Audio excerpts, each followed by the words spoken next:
Hello, all. We'll just get started a little shortly. I'm just sitting up on the MontrealGazette.com. Go to MontrealGazette.com. We're going to have the goals and all stuff, the highlights all night. Uh, yes, I was like kind of a game time decision tonight, but we are here. So we're going to do it. I'm looking forward to it. Not a clinching game, but definitely a game where they can, how would you say, really put the foot down,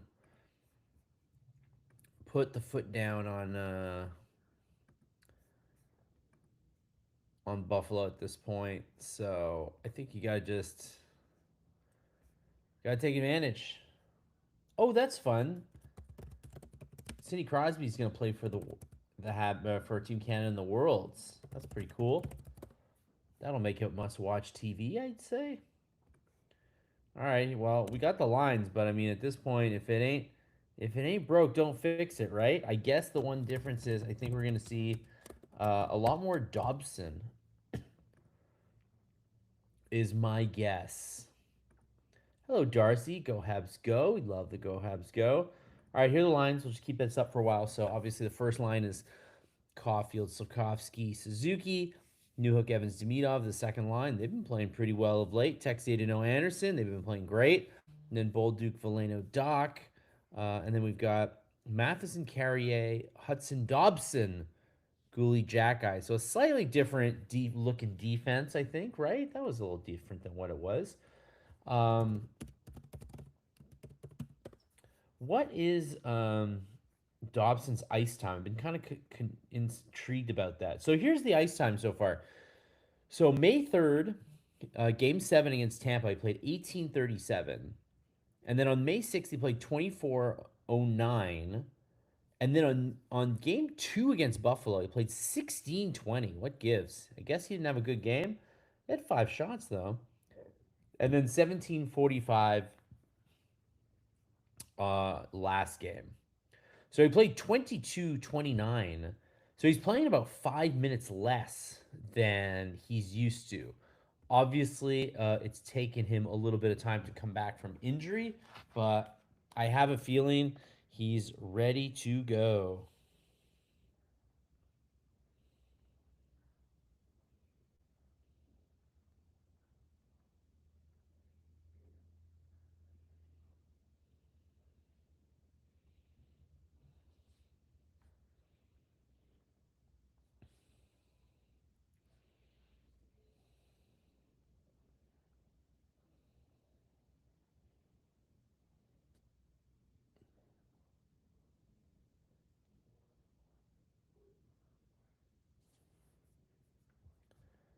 Well, they got a Dobesh feature on Sportsnet. That's fun.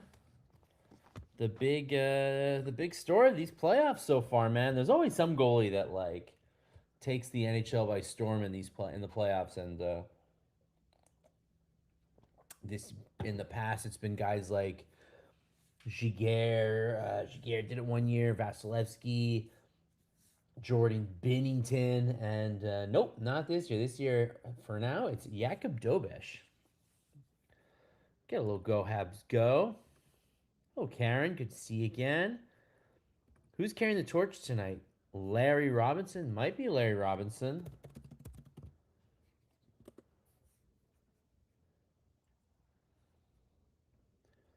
Could it be Guy Lapointe or Larry Robinson tonight? Could definitely be one of those.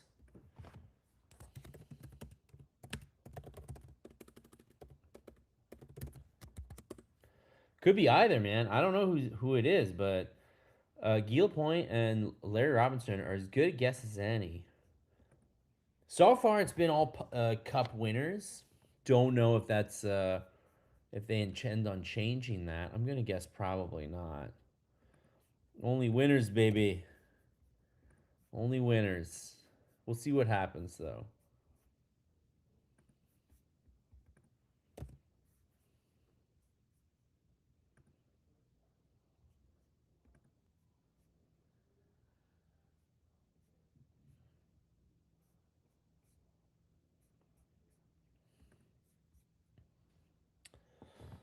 Yeah, I'm super curious about the idea of potentially using somebody newer, like younger, for the younger crowd, but so far they've resisted that urge. And then obviously they had Kirk Muller do it. So, I mean, there's a multitude of 93 guys who could do it. Could be, I don't know, who'd be fun from the 93 team? I mean, obviously Patrick Waugh we were talking about before. Could it be who'd be like fun from that lineup?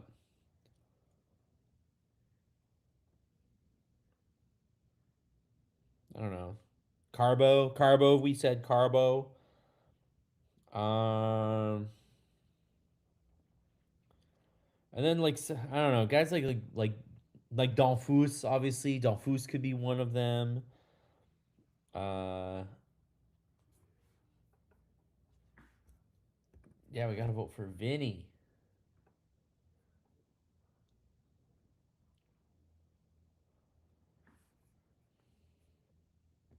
Hopefully, Game 4 tonight goes better than Game 4 against Tampa.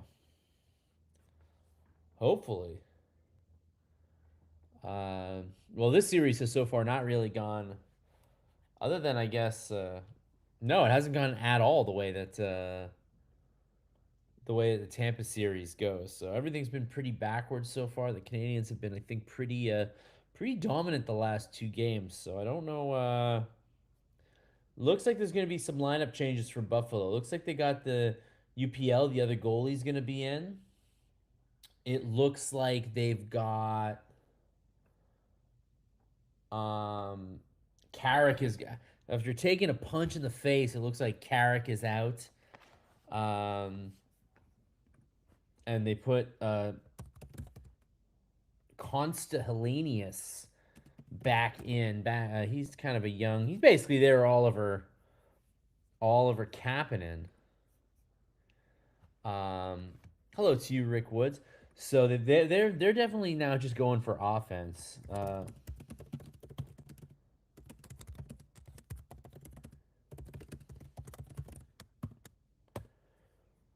So I do have to know, guys, what do you think of Sam Carrick getting scratched after coming in one game, getting punched in the face by Arbor Jacki at the end of the game?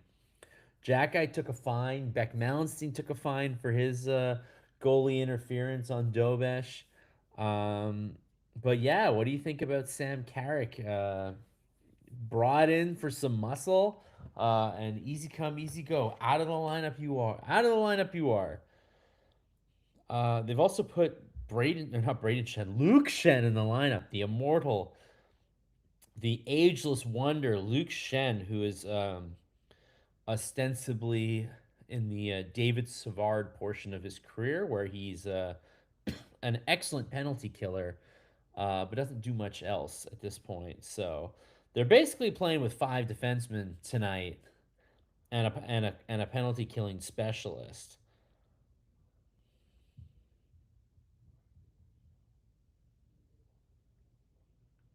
Man, two NBA players died today. Crazy. Well, Jason Collins, a former player, but still.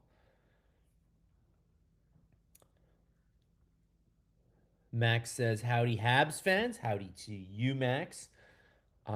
EF, good to see you. We'll spend $3,800. Did you spend that much on Habs tickets? Damn. Well, I hope you. If that's what you spent on Habs tickets, I hope you have a good time. I hope that it's everything that you hope it to be.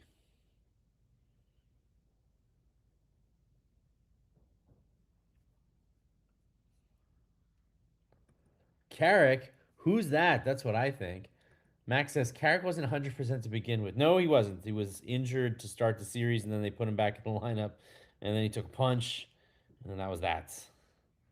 That's his playoff for him, I think. Thanks for hosting. Thanks for coming, Michael Paul. I'm happy to have you guys here.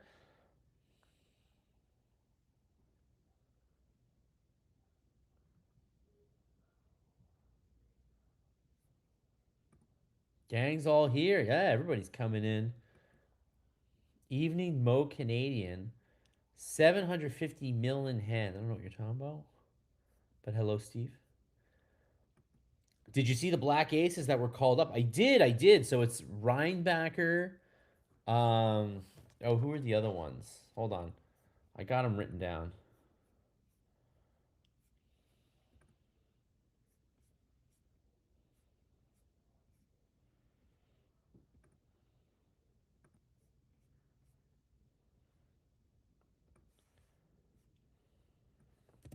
Oh yeah, here we go. Here we go. Here we go. Here are the black aces for you. Owen Beck, Adam Engstrom, David Reinbacher, and Florian Jacki after Laval was upset in the first round by the Marlies. But, you know, they didn't have their number one goalie there. Not that Kakinen. Kakinen seemed like he was okay, but they didn't have their number one goalie and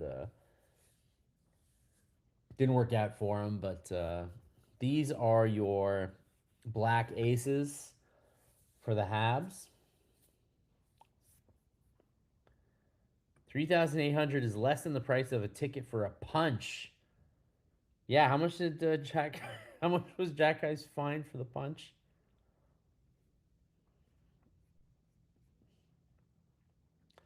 Maybe Carrick has a concussion. It's possible that he has a concussion. We don't know. It's pretty funny.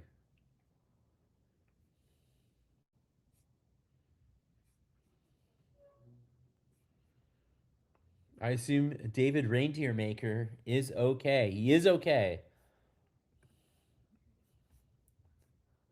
He is health. He is healthy as far as we know.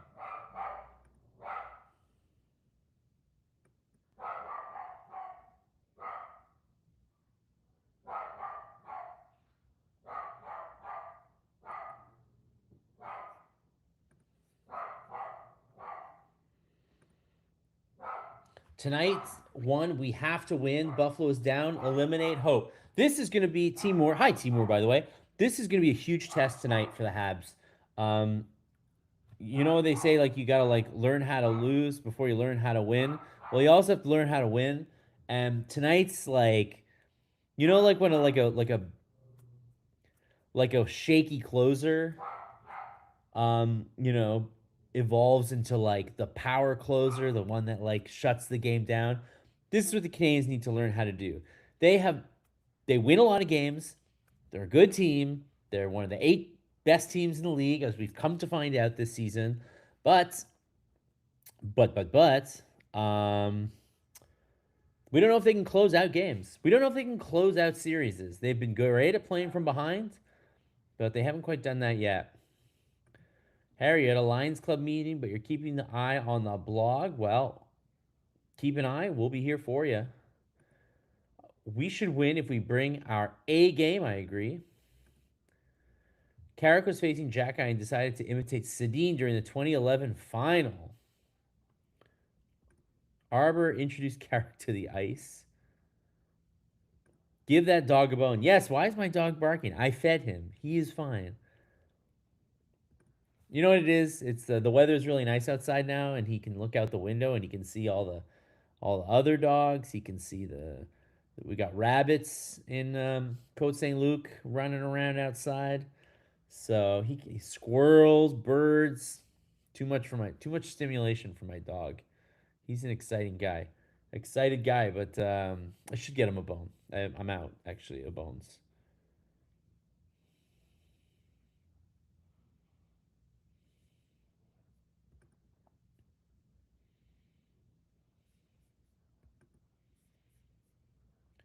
Was supposed to go to the Jays game tonight, but canceled. Easy choice. Why was it canceled? Is it raining?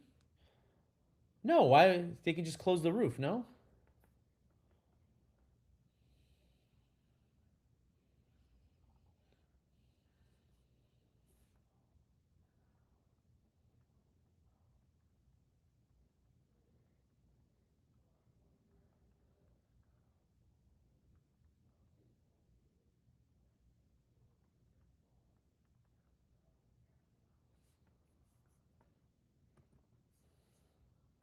Oh, you canceled. I see. I see. Plenty of rabbits here in Gatineau. Yeah, it's almost like they procreate like, well, you know. I think when your dog knows when you are hosting this. Well, the thing about this is that he knows that I'm not spending time with him. So the Jays are a sad spectacle at the moment. Guys, you want to know sad? San Francisco Giants are sad. You know what? The Jays are worse because they had expectations and are not meeting them.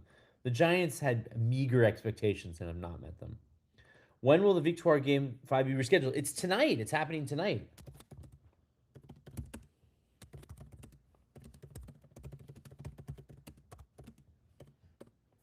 I know. It's a massive freaking disaster, I think, for the PWHL that they've. And trust me, I'm sure that they tried everything that they could to not double book with the Habs tonight, but not great. Not great that they're going to play second fiddle to the Habs tonight in Montreal. Podcaster Aiden Dale is a Leaf Sabres fan. He attended the last Sabres game and the last Habs game. Fairly negative comments, especially on jersey, calling the logo a toilet seat. Who called the logo a toilet seat? Oh, he called it a toilet seat? Rabbits procreate like humans. That's funny. Hello, Kelly. Good to see you again. Hey, Ryan.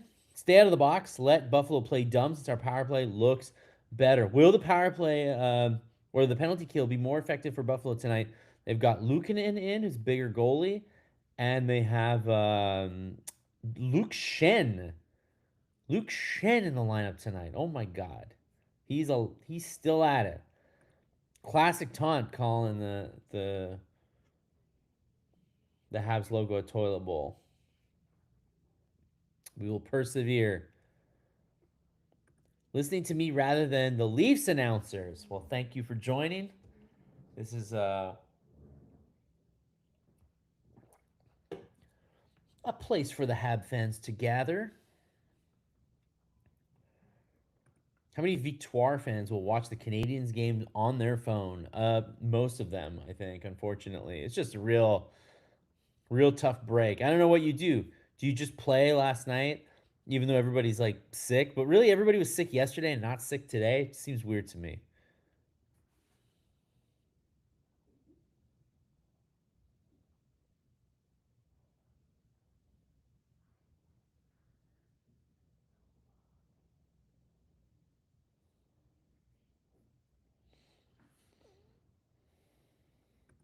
Pekka Lukaduka is an ex-Sudbury Wolf. I saw Luukkonen. Oh yeah, that's right. Mark is from Sudbury. I saw Luukkonen play his junior career in Sudbury. Terrific goalie. Hope he doesn't get hot. Luke Shen is so old he was alive when the Leafs last won the cup. That's good. Good evening to you, Al Wilson was the man. Who carries the torch tonight?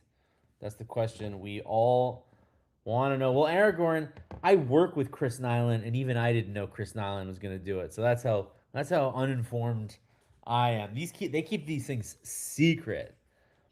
Why didn't they reschedule to Wednesday? I have no idea. I guess it's just like I don't know. Yeah, we've had a lot of Larrys.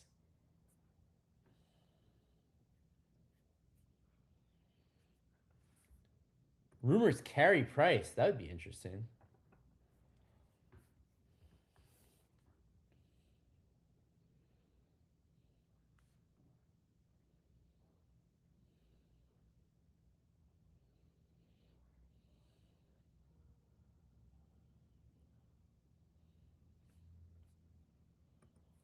Dobish needs to channel his carry. I mean, he's been doing it just fine, I think, so far.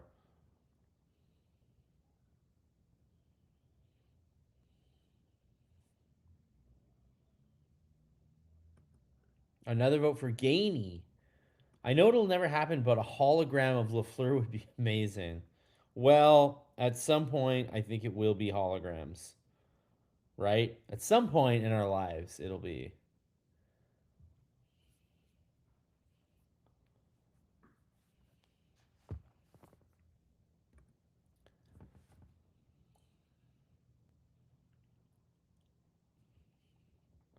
C'est Carbo. C'est Carbo.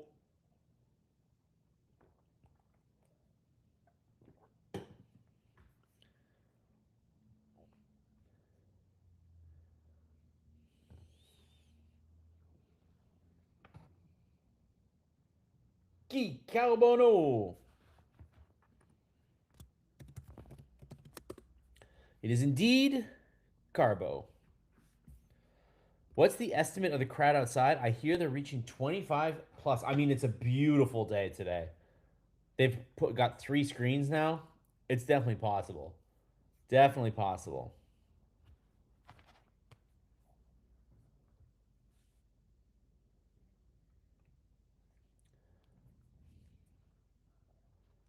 Well, you knew Carbo was going to get his day.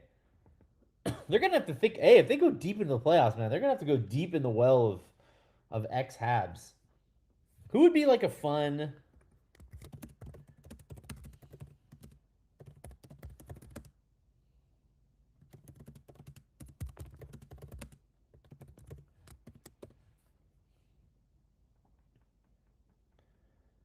I'm curious to know, who'd be like a fun, like... You'd never expect it, but like would get the crowd going. Like I do think PK Subban would get the crowd going. It's probably not going to happen, but it'd be fun. Carey Price.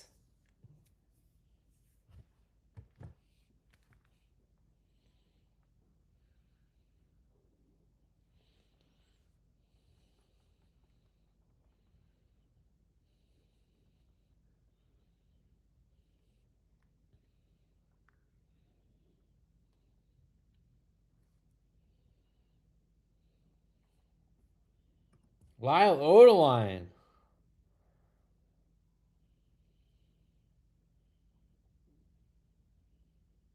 I could take Lyle Odeline.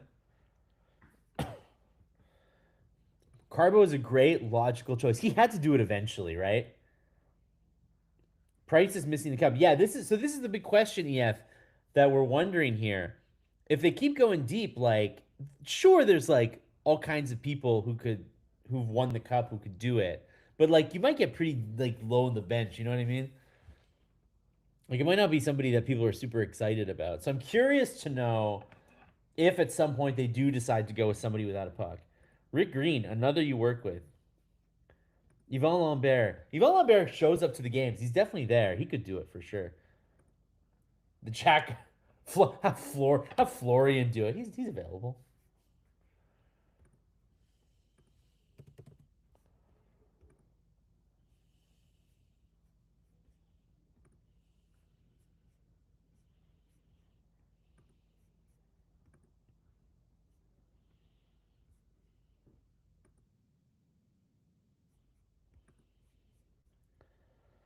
The Bell Center rep is spreading throughout North America, going to make it hard to get decent tickets. I mean, do you guys watch Pat McAfee? I don't really know him super well, but I know he's like the big guy on ESPN. He had high praise for Montreal. Apparently, he doesn't even like Canada. He's one of those Americans, but nothing but high praise for the Bell Center. He did. Price. See Ed Ronan. That's what I'm talking about. They might. What if they get into like the Ed Ronans of the thing? Oleg Petrov would be fun. I think Oleg Petrov. It's sick looking on ESPN and comparing ticket prices in Montreal versus the U.S. I can imagine. Doug Jarvis. There you go. Risebro. People would be scratching their heads. Yeah, they got some. Definitely lots of guys. What about Claude Lemieux? How would you feel about Claude Lemieux?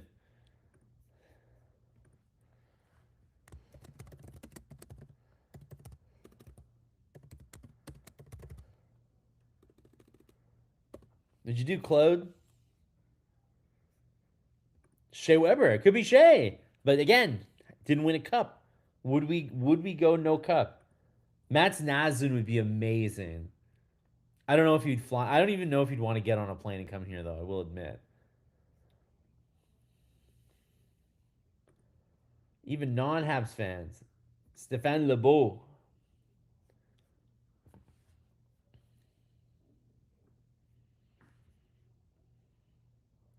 Desjardins. Yeah, man. Overtime hero.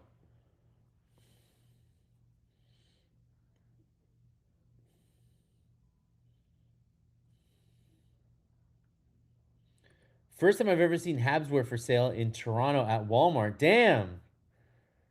Did you take a picture? Gilles Lupien. Oh my god, that's a blast from the past here. I'm afraid Gilles Lupien has passed. He passed.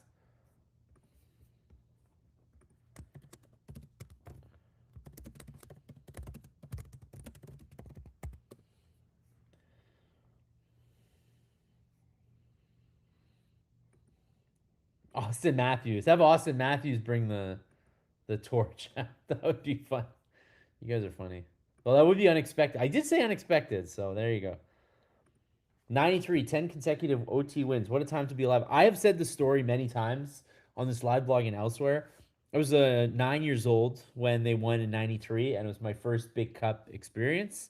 Um, and my family let me stay up every night to watch. And then at the end of the season, I asked my dad, "Oh, can I go to the parade?" And he's like, "No, no, no. When you're older, don't worry about it. They win all the time." That's what my dad said. And still waiting, Dad, for my parade. So we'll see what happens. Roy would be really awesome. I think it's got to happen at some point, especially now that he's no longer employed by the Islanders organization. It's time to head back to Buffalo, up 3-1. I This is huge. It's funny because I think tonight is not huge for like the series. They could go tied 2-2 and still win.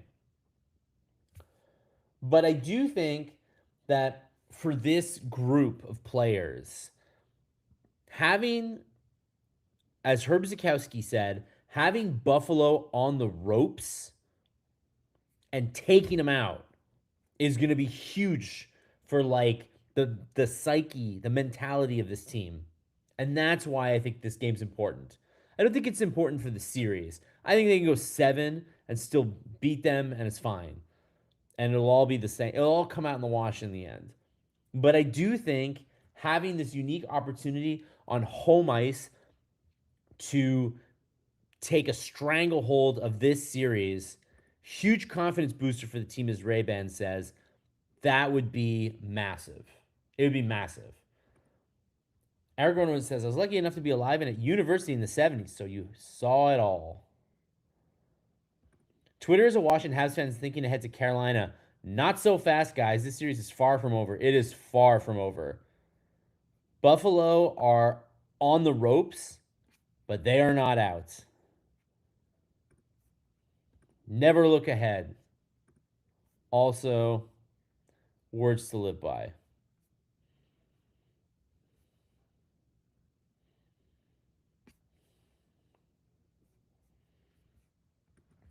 And we are underway, and it is indeed Luukkonen in nets. Luukkonen?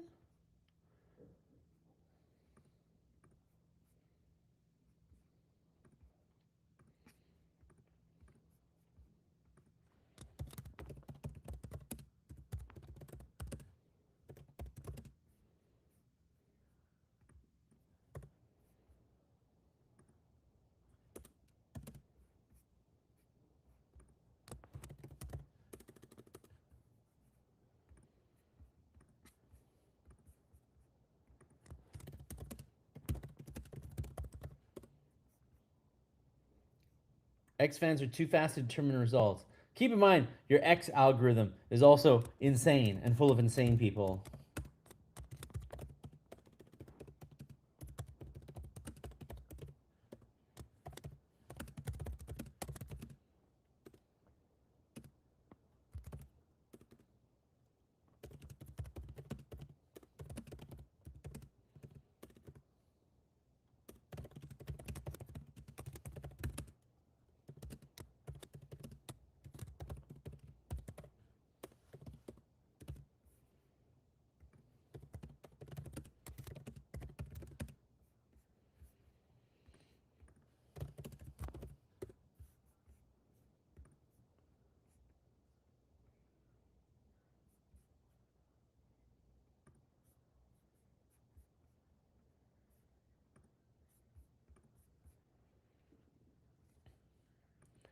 Karen says, nobody's thinking of Carolina. I'm not even thinking past tonight's anthem. Well, you can think past tonight's anthem now because the anthem's in the books, and we are now underway. We're a couple minutes in.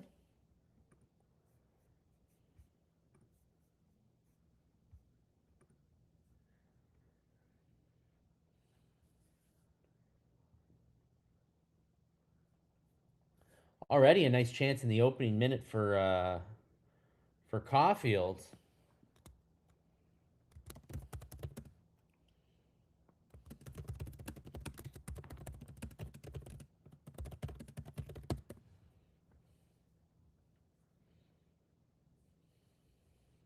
What are they chanting? I can't even.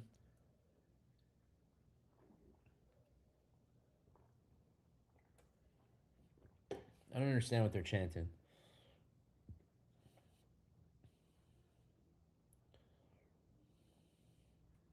Beverage tonight is a San Pellegrino.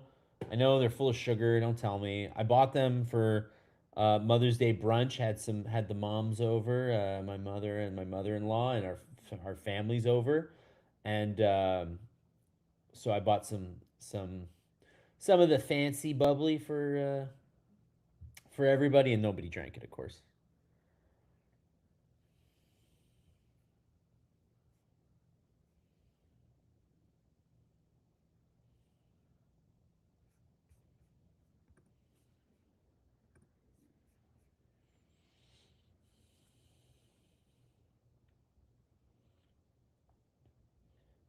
It'll be interesting to see what Consta Hellenius can do. He had a little hit in the corner there. He is a first round pick for Buffalo from this like kind of weird string of like kind of short guys that they drafted.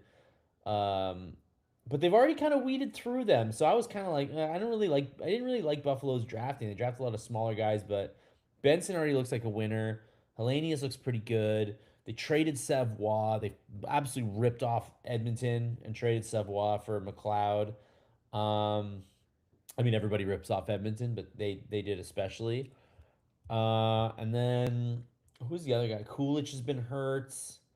Isaac Rosen they've traded. So they've done it right where you like, they drafted a lot of shorter guys, but then they also traded a bunch of them and got good things. So I'm for that as well. It's a bit like the Dobson move, right? Where you can have all the draft picks in the world, but at a certain point, you probably got to like start making some moves to help out your current squad.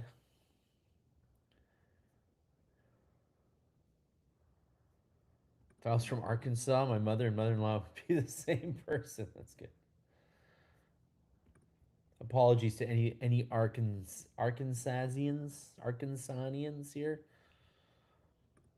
Their passing isn't very crisp or accurate right now. They need to settle down. Yeah, this has been a bit of a choppy early part of the game so far. Hoping it's just a little bit of jitters.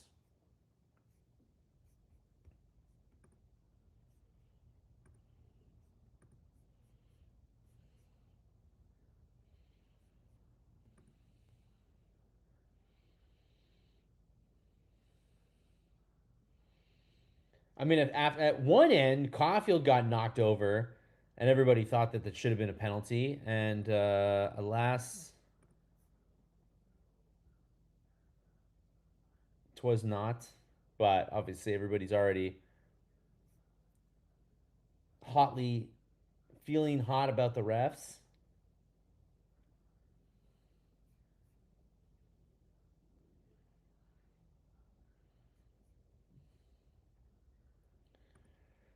Buffalo's playing tighter, which is to be expected. Yeah, now they're in the Hab zone, getting some chances here.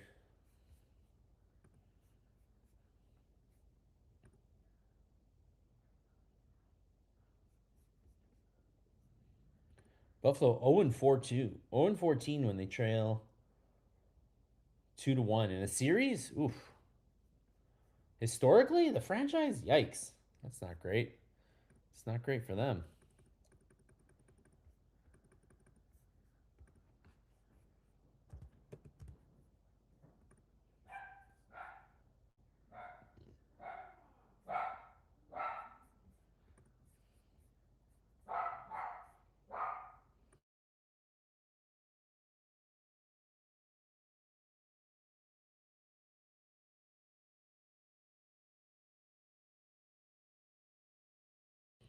Nice stop by Dobish, the wraparound, and then the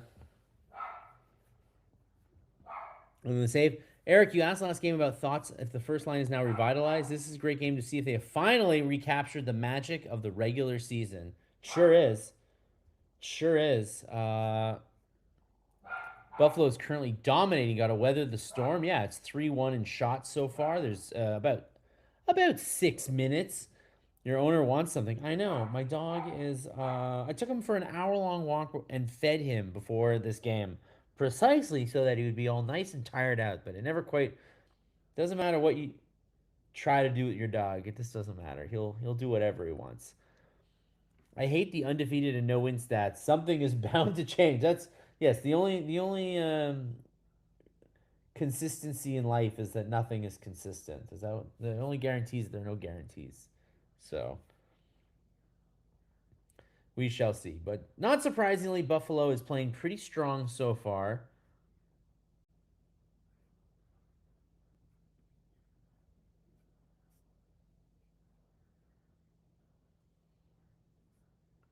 Timor, be nice.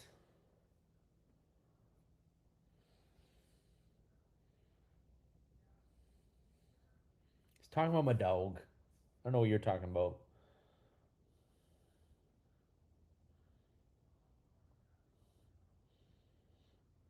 Yeah, all Buffalo so far in the offensive zone, but the Canucks finally get it out and get something going here.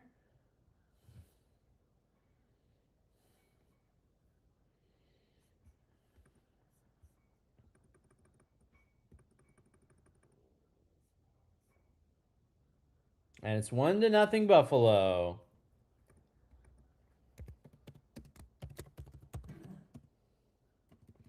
1-0 Buffalo.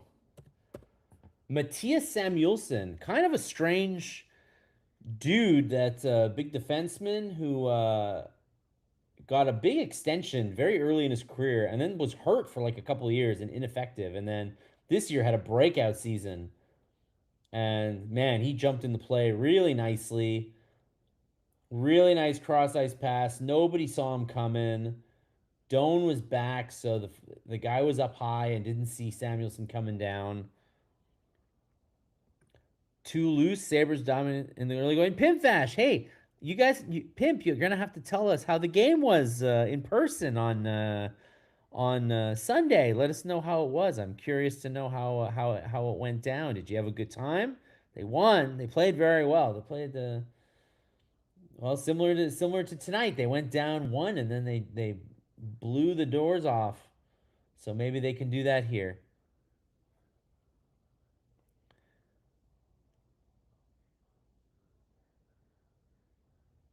Oh, Slavkovsky with a risky pass there that didn't quite work out.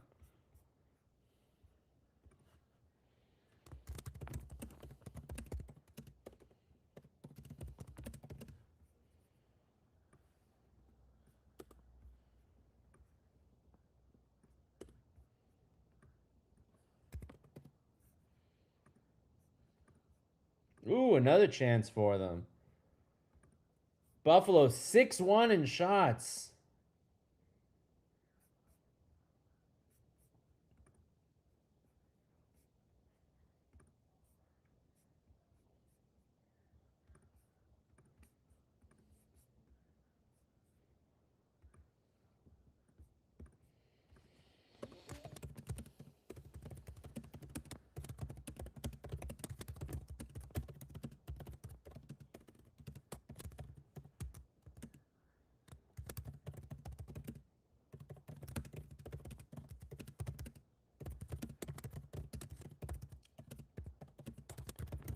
Dobes having to be sharp so far. You don't like it. You don't like seeing them kind of hang out to dry so early.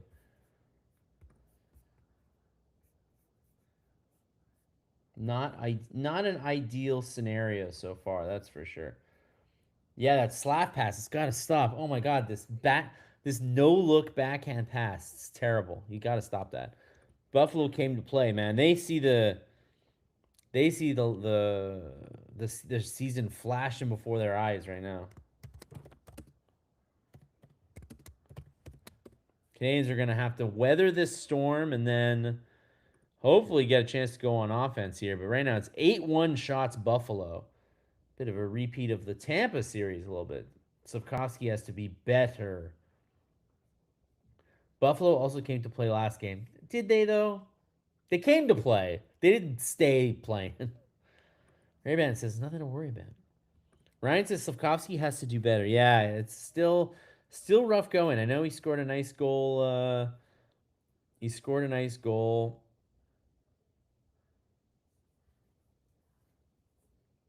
The last game, but yeah. Dobish holding us in early. It's what he does. It sure is. Pimfash says, let's not pretend Buffalo played their greatest games in games 2 and 3. They barely lost for half last season. That wasn't an accident, but they did play very terribly in games 2 and 3, and the Canadians feasted on them. So the Canadians need to. Are they overconfident? I think it's just Buffalo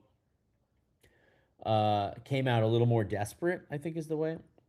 Looked like Dobesh's glove was in the net. Are they going to look into that?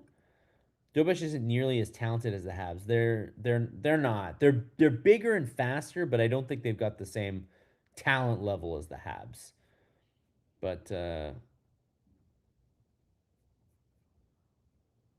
Karen says it's live and painful. Yeah, they sure are reviewing.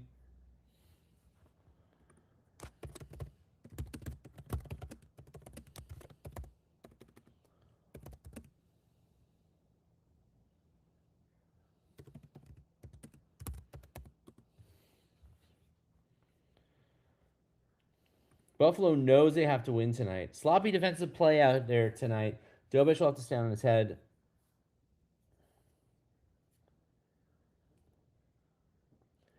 Dobson was behind the Buffalo net, and Buffalo broke out and scored. Jesus, yeah. And tonight was the night that Dobson, they were going to like kind of loosen the reins on him a little bit. So we'll see what happens. I mean, it's pretty clear that the puck crossed the line, but if it's in the mitt and you can't see, what of then? Are you able to make a determination and reverse the call? That's the issue, right? But going down 2-0 would be pretty brutal.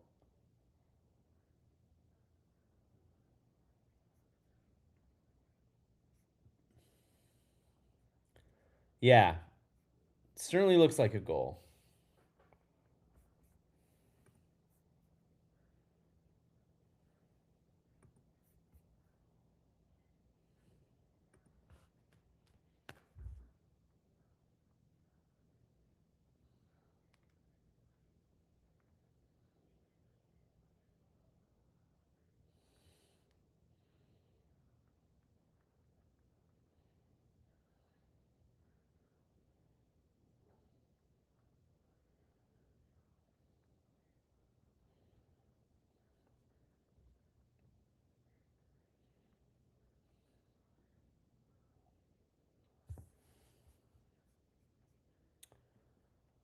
I mean, yeah, I just did it cross the line.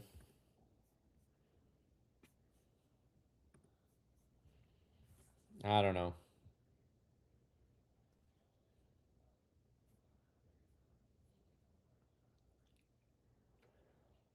Why didn't they blow the whistle when he had it?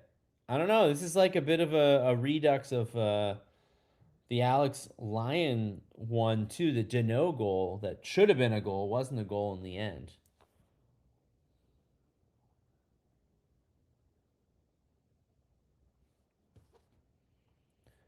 But did Quinn hit the glove? That's also a question, right? Momentum.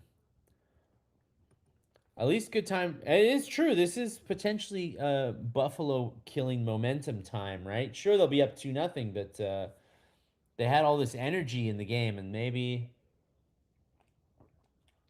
it gives Montreal a chance to strike back. They didn't review our goal last game that went over the line. Yeah, because they determined that that the trajectory was interfered with. Like it wasn't interference, but like he was like motioned into the net. That's why. One view, it's an obvious goal. It really does look like it. The glove is over the line, but it's the puck that must be seen. That's where the rule gets a little tricky.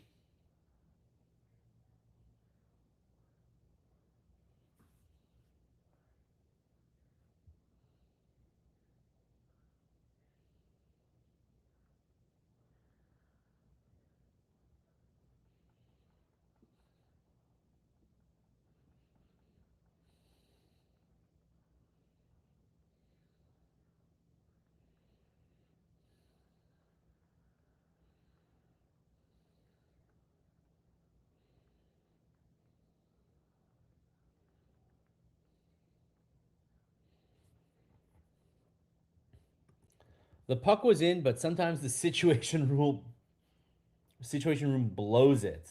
That is true.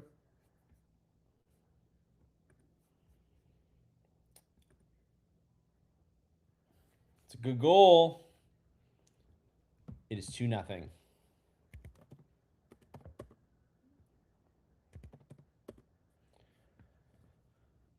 2-0. What can I say?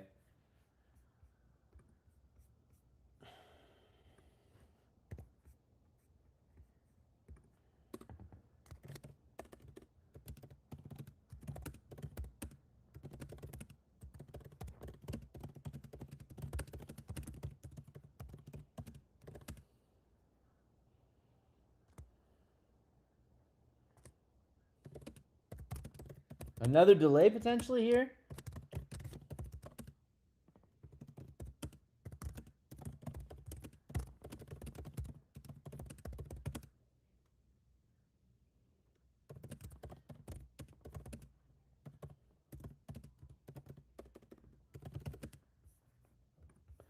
I mean, he's saying that two possible. Oh my God. Coach's challenge.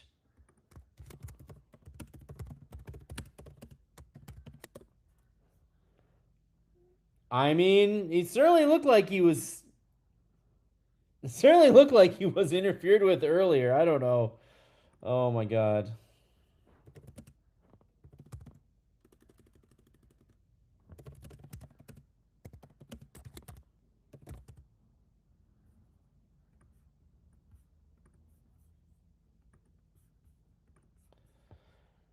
The good news is we already have a shot. I mean, it was definitely a goal, but now the question is, was it interfered with before the goal, which has nothing to do with the original call, right?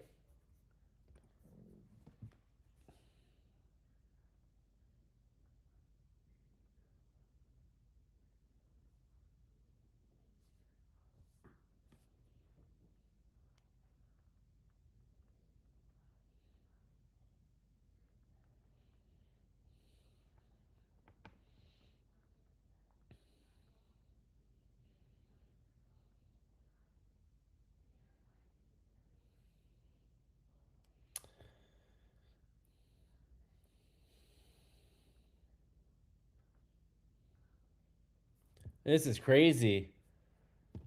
We've been sitting here figuring out this goal longer than I think the time of the period. Yeah, drinks in hand, Joseph. Exactly. You're gonna need. I'm gonna run out of my drink in about 5 minutes if they don't come up with a goal here. It is for now 2-0. The one goal that we know for sure happened was Matthias Samuelsson at 6:32 of the first period to give Buffalo a 1-0 lead. And then at 8:02, Jack Quinn scored on a backhand that Dobesh caught with his glove, only his glove was completely across the goal line at the time. But now Marty is challenging that it's a goalie interference, and he has won the call, it looks like. Unfreaking believable. 10 minutes without hockey, says the broadcast.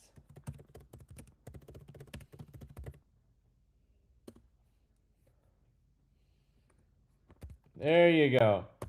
We are back to 1-0.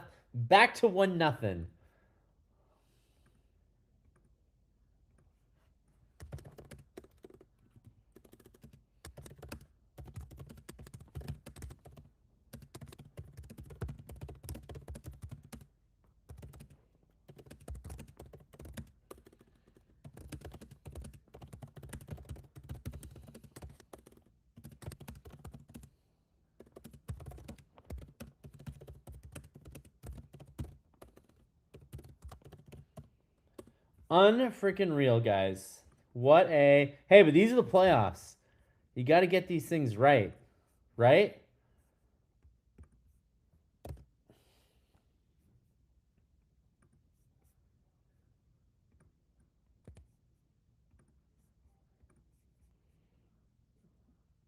And now, yeah, you guys are like, they got to wake up. Reviewed followed by a review of the review. It's poetry. It's poetry. Okay, well now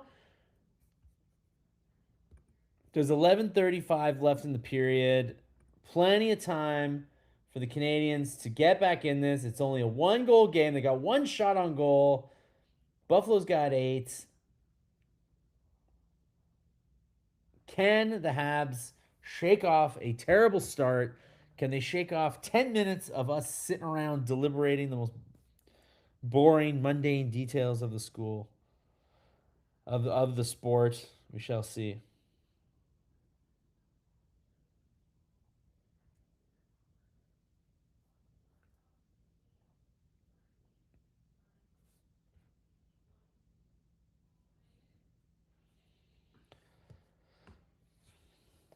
I don't know if I'm happy or upset that when we want to get things going, we have to put out our fourth line. That's kind of what they're for, especially early in the games. Early in the games, your fourth line is there to bring some energy. So I would say, Pimp, that it's unfortunate that the first line is not playing that great, but the fourth line is supposed to bring some energy, and the Canes hadn't been that reliant on their fourth line all season. So it is kind of nice that the fourth line has come up, and this team does have a lot of depth at forward.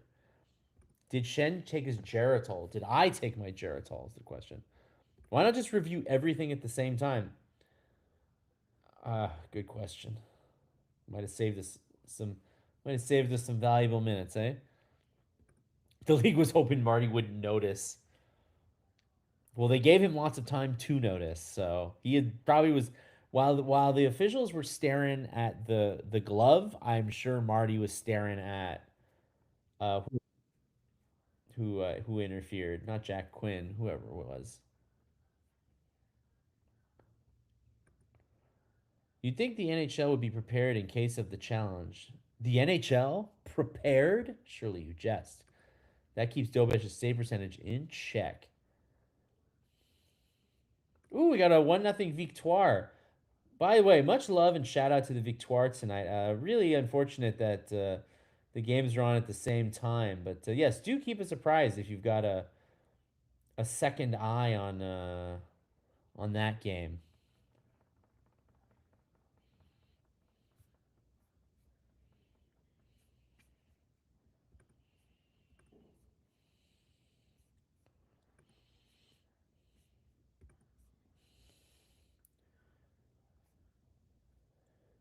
We've already doubled our shots.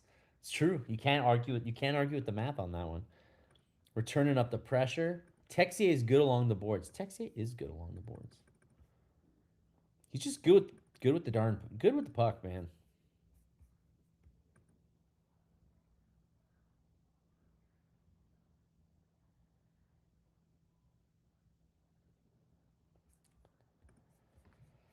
Matheson off the post. Man, did he have Lukanen absolutely beat there. Like absolutely beat.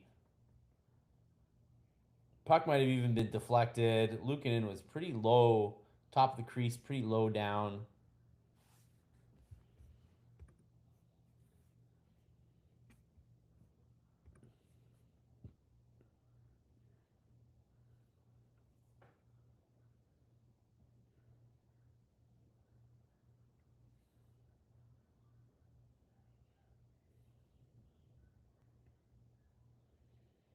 Oh yeah. How is Alex Newhook do? How is Alex Newhook doing this? He's just all alone right in front.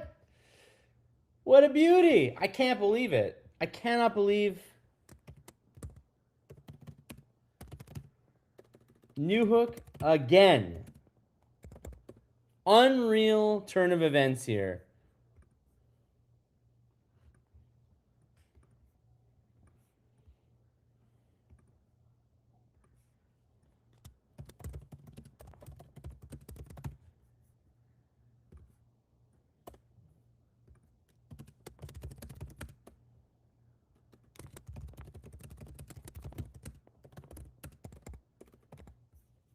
Unfreaking believable. First, it was Evans with a great chance, and then it was Newhook who just went right to the net, man. Nobody's watched. Everybody's kind of forgotten him. I don't exactly know what was happening with Byram and Samuelson on there, but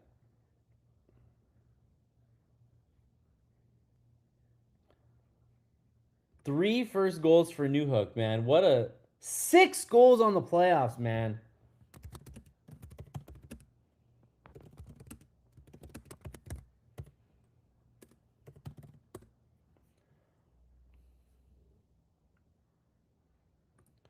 I don't know about signing Doc, but we definitely have to keep Newhook. Unbelievable. Alex Caulfield. There you go. All of Cole Caulfield's scoring prowess has transferred over to Alex Newhook in these playoffs. Hey, they'll Habs will take him out. They can get him right. Unbelievable, man. It's tied 1-1 in the first period.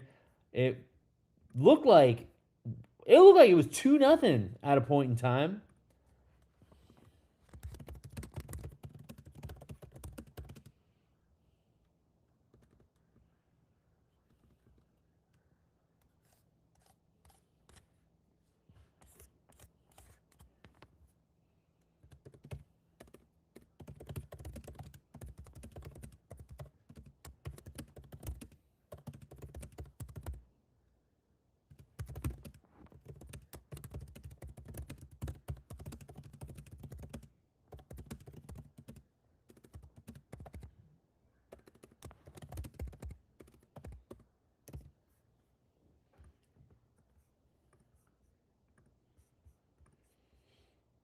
Newhook going for the Conn Smythe. He or Dobesh right now, right? Too early to say. My brother just texted my dad, asked if he was at the game, thought he saw me on TV. No, I don't have $1,000. Neither do I, Ryan. But if we did, we still would be able to afford a ticket. 1,000? I think it's more than 1,000 now. The shot clock gets post analyzed and corrected most of the time. Timur, this is the bane of my existence because I write up the recap for you guys at when the game is over. And then I say, hey, Dobesh made 28 saves tonight. And then you know what freaking happens? I wake up the next morning and they like add a shot or they take away a shot. And then I look like an idiot. And Timur, every time some guy emails me and he's like, yo, you didn't get the shots right. You're an idiot. And I'm like, they changed it at the last minute. It's not my fault. I swear to God. I swear to God it was right when I did it. Anyways, how about this second line?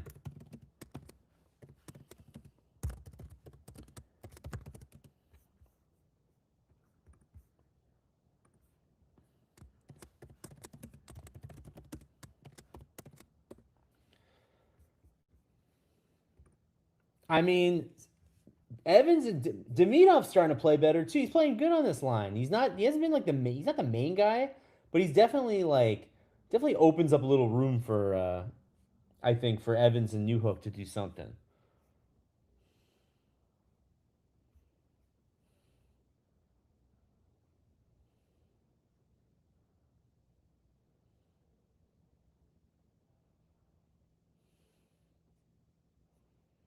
We have 4 shots. Mark says in all cap. 4 shots and one of them crossed the goal line. That's all that matters sometimes.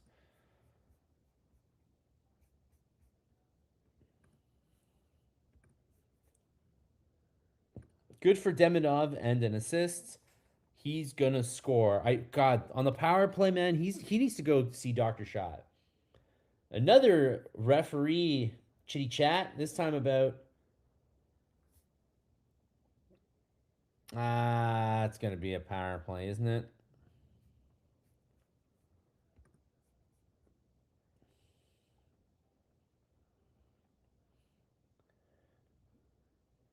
Wow, that looked like a penalty to me.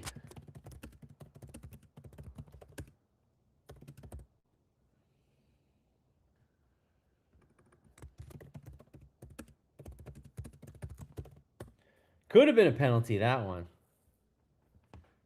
It didn't necessarily look like anything touched Dobson. Dobson so far tonight increased role after I think getting his sea legs because of injury, and I can't say that he's looked great so far tonight. Can't say it. Got a little trippy there.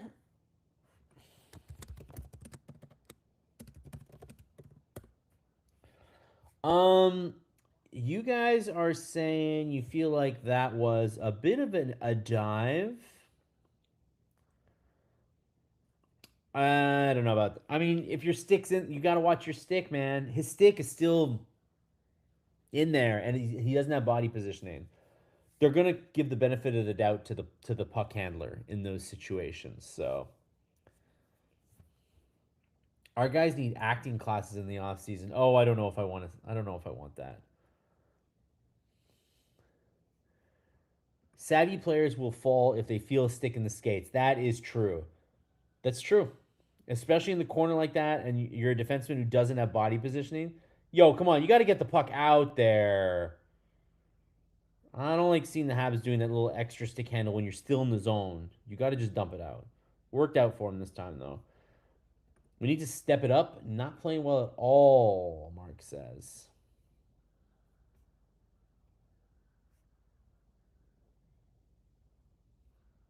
There you go. That's going to be an interference call.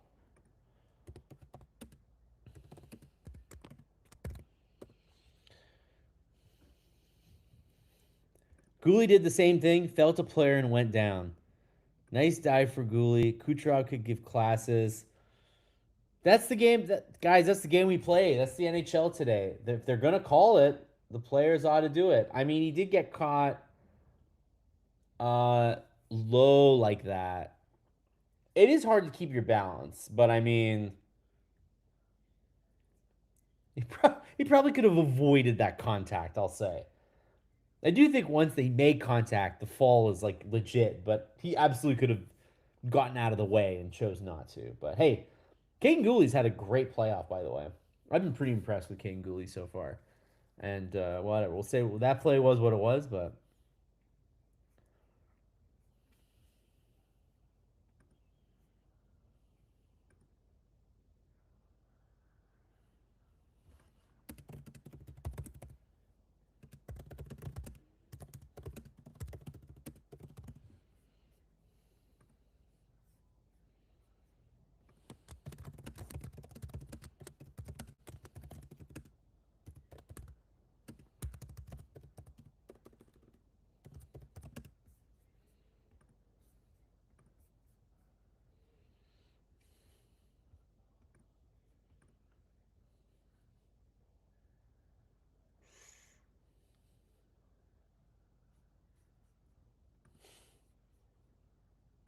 bit of a loose puck there, but Dobish gets it.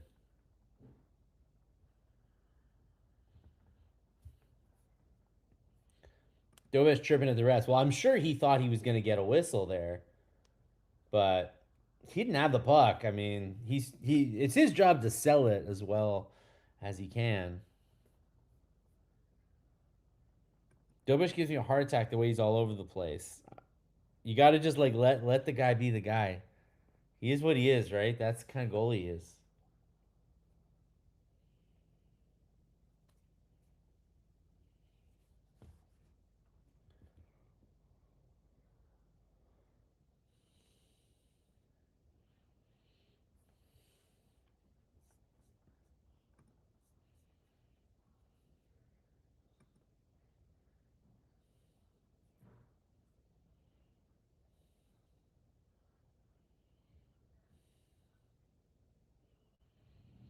All right, we got a teeny tiny short Habs power play here.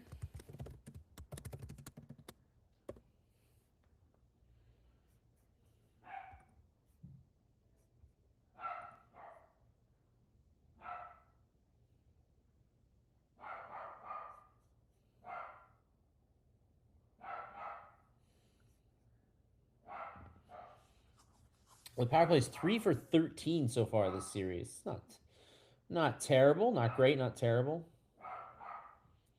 Dobesh with a bit of a giveaway that's going to definitely spell the end of this power play.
What's going on here? Habs are going to get a power play, it looks like.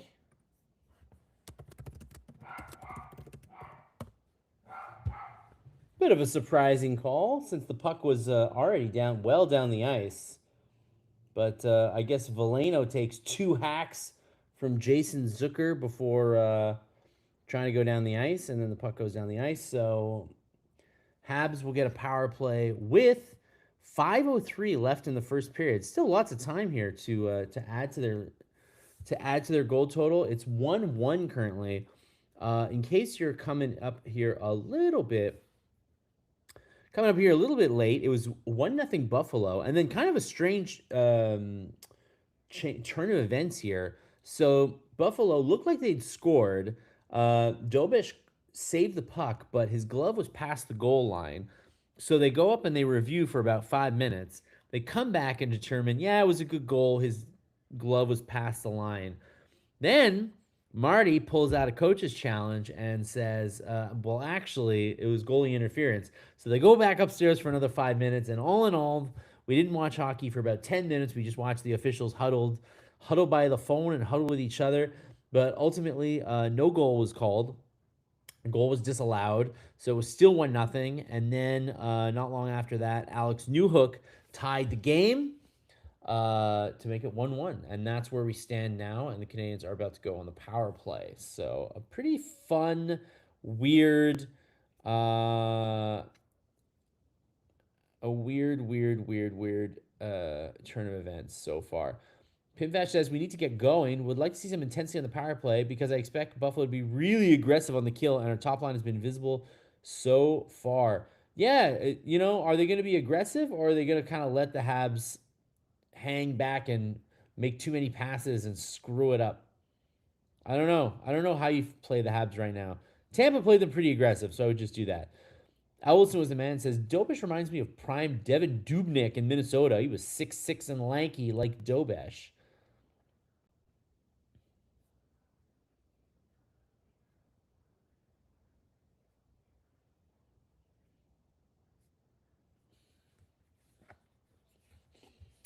Okay, well, here we go. Marty is an okay coach with a solid young improving team. This is Montreal. He owes his position to his ethnicity. Well, technically, Quebec is not an ethnicity, but I know what you mean. They do require that bilingual speakers be the coach. So that's what you meant. To be pedantic.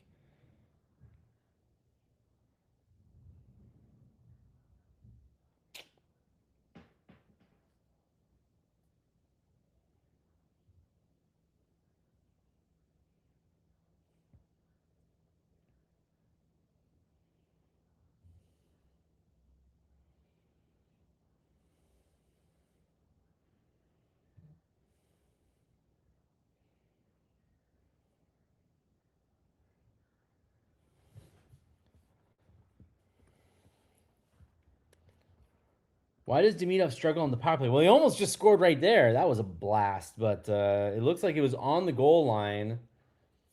And Shen, who's literally just here to kill penalties and do nothing else, looks like he kept it out. But then once again, the officials got to go upstairs here. No, no. Oh man,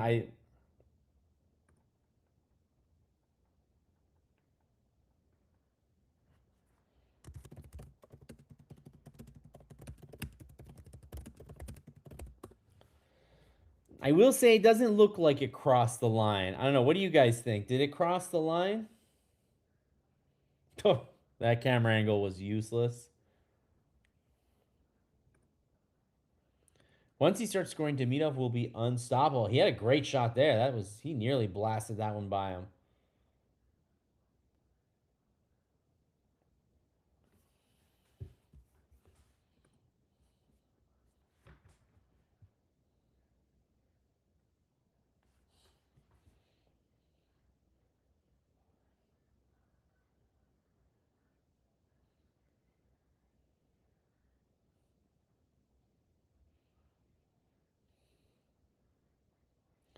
Ryan McLeod with some moves. Come on. Habs got one more chance here. Nah, they ain't gonna get it. They ain't gonna get it on the so they're gonna be 0 for I guess technically 0 for 2 on the power play, but that's really 0 for 1 on the power play. Nice. It wasn't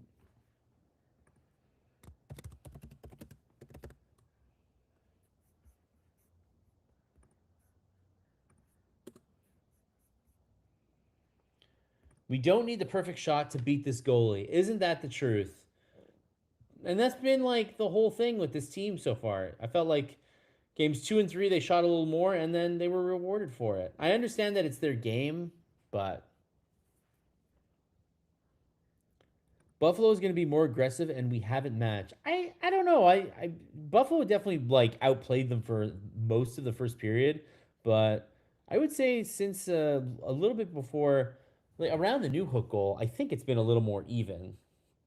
I don't think Buffalo was thoroughly dominant this period. They definitely dominated the first like 12 minutes or so, but I don't know. After they because remember they had the initial rush that where they led 9-1 in shots, and then it's been 4-3 ever since. So I do think that the things have narrowed a little bit as we've progressed in this period.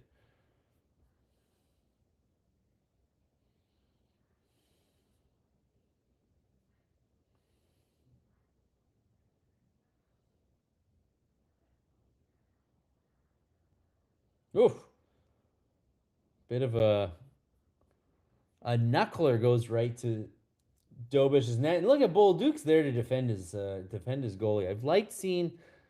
I've liked what I've seen, and they're gonna go off for penalties. But I like what I've seen from Bull Duke so far in these playoffs.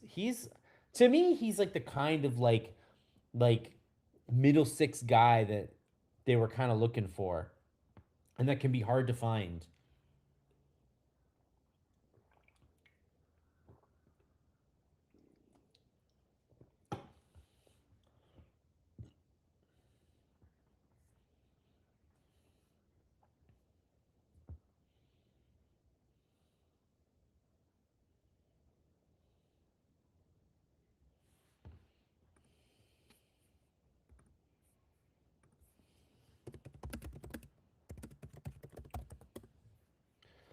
4-on-4 for 2 minutes.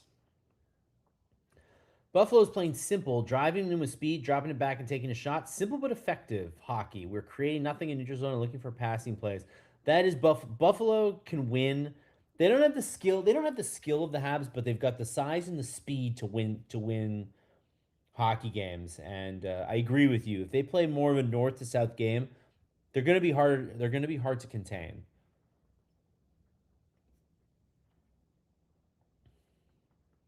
Bolduc gets 2 minutes for being punched. No, he did grab that guy in the end. I will say.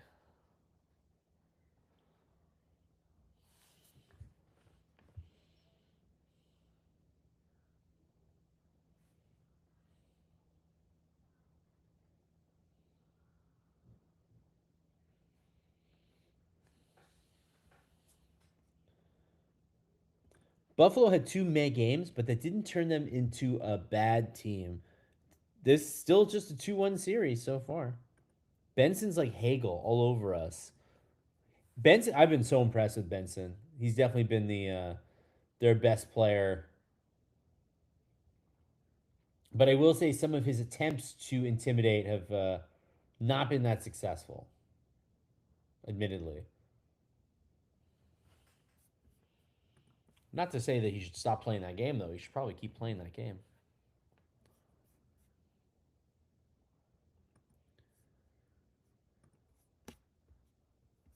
Yeah, Krebs got the penalty.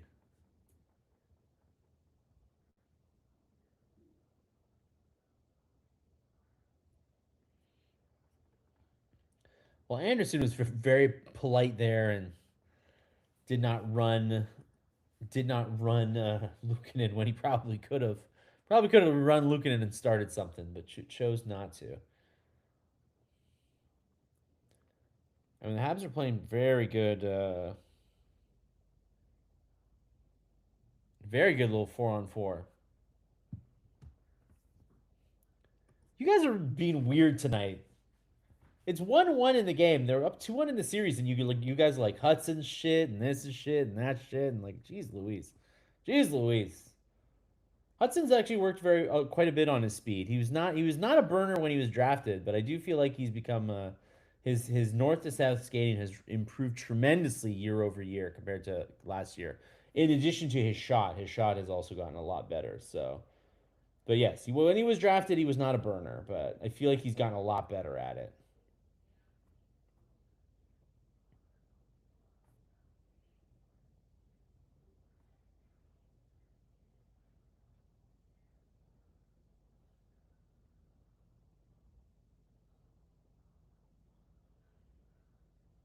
That's a penalty.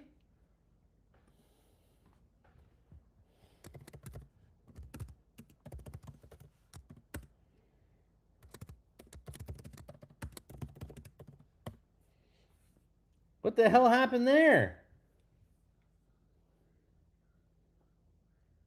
That was a bit of a shocker. That one. I don't. Is that really a penalty on Tage? Let's see what happened exactly. I guess he kind of hacked him at the end here, but like Gooley draws another penalty.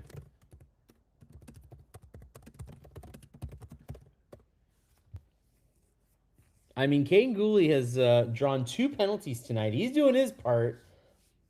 Tage Thompson, who already has kind of looked pretty frustrated all series, sounded frustrated in the post game last game on Sunday.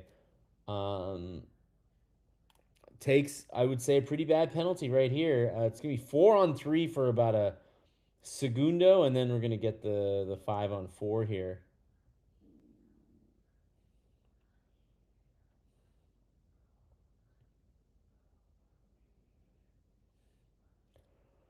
And Cole Caulfield, unfreaking real. Where you been? Where you been, Cole Caulfield?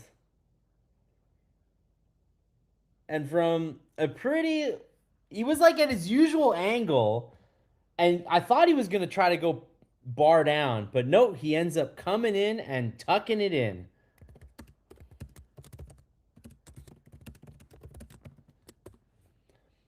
And for all the hemming and hawing about the first period, ultimately Buffalo needed to get off to a fast start, and it wasn't enough. And it could have been they could have been up 2-0.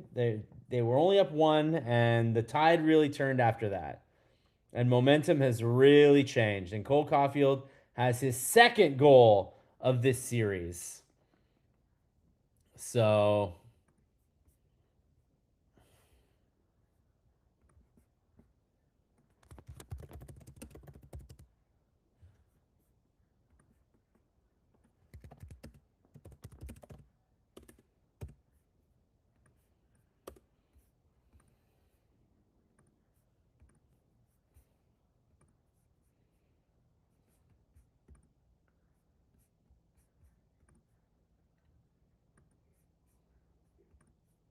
And the place is erupted.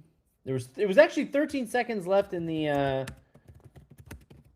first penalty. First period's over. Actually, it was a very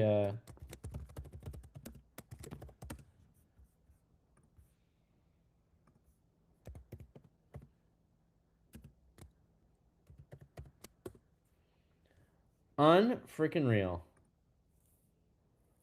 2-1 Canadians.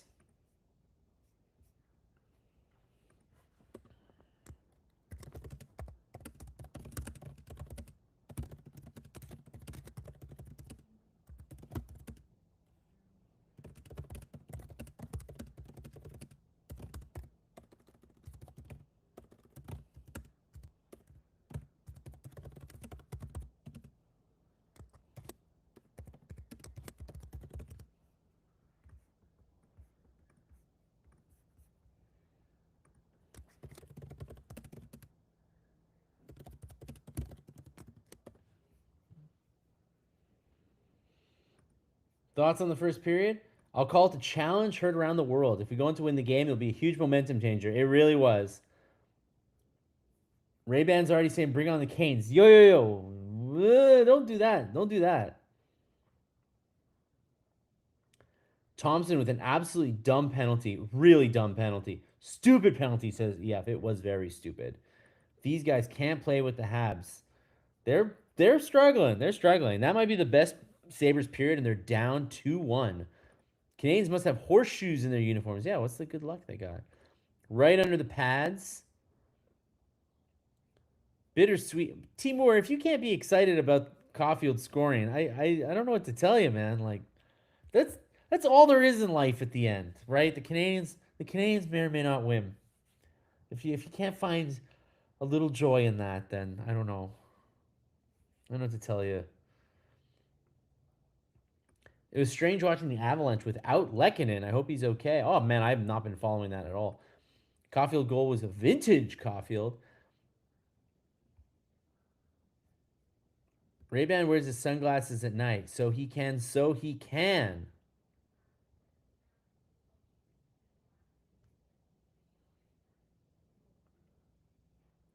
Marty with the challenge. That's going to be. Could the challenge be the turning point of this series? Really, it could absolutely could go down that way. Very fortunate to be up 2-1, but I will take it. We can be better. They definitely can, which is definitely what makes I think that period pretty exciting. That they didn't play their best, and they're still up, and I thought played pretty well. Like after that initial run where it was like 9-1 in shots and they were trailing 1-0. It was literally after that second goal. After the second goal was disallowed. I thought the Canadians really came on. So, take the shot total with a grain of salt because it really was a tale of two periods.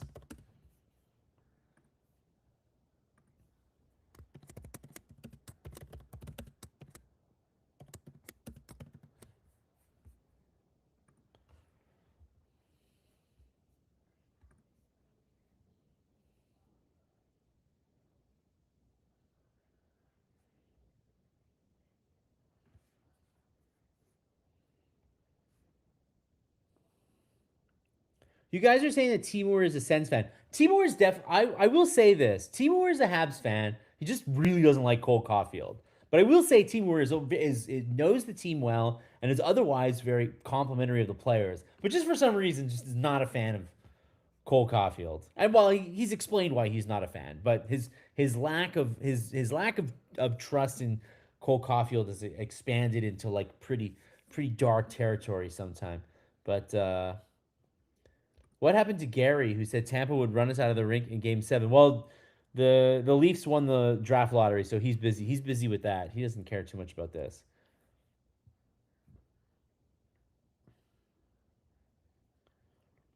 It's the playoff goals that matter, not shots. Ultimately, that is true, the result, but the Canadians would probably do well to not give up 9 shots in like an 8-minute period to start the game. When Marty called the 10-minute timeout, well,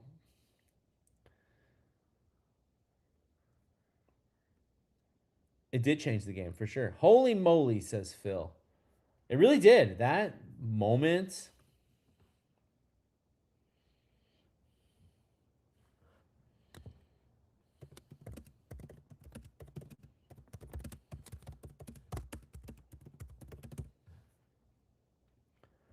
Karen says, I'm not going to say a bad word about the Sabres. They're a great team. Though playing Boston is not the same as the Habs. I'm very nervous every game, and so are they. I think they were in for a rude awakening. I do think that the Habs. I think there were three teams in the division. I mean, there was in the standings three teams in the division that were head and shoulders above the rest. Buffalo is one of them. Buffalo didn't face Tampa in the first round.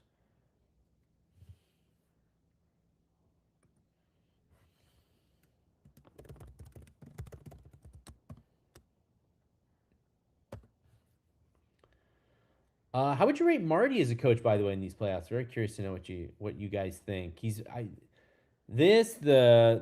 timeout on the power play that led to the what was it, the game one win. I just feel like Marty's been really like in terms of like X's and O's. Not the X's and O's, but like the rule, like just his knowledge of the rule book and like momentum. Like, man, he's really good at that stuff. He's more than just sort of a player's coach. Like he really understands like when to make calls. It's really impressive. Rick says Timur is not a Canadians fan. Ask him about Molson. I mean, he can not like he could be. He doesn't have to like Molson. Do people like Molson? He's an alright. I mean, hey, he owns the team and he's put a nice little team in place. But do people like the owner? I don't think people feel strong about the owner. A+ for Marty. How can Marty not be up for Coach of the Year? And how can they not have Luke Kent Hughes in the running for Executive of the Year? Yeah, it's kind of strange, eh? But ultimately, I think it speaks to expectation.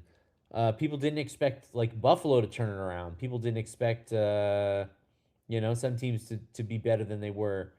Whereas the Canadians, I think they expected the team to improve upon last season. Max gives Marty a C+. David gives an A+. Ray gives a 10 on 10. He's on the 10 scale. Hasn't made a bad decision all playoffs. Darcy says Luukkonen is rattled. Get more shots on him. Yes, more than 5 shots, please. Please get more than 5 shots. Right? For all that's good and holy.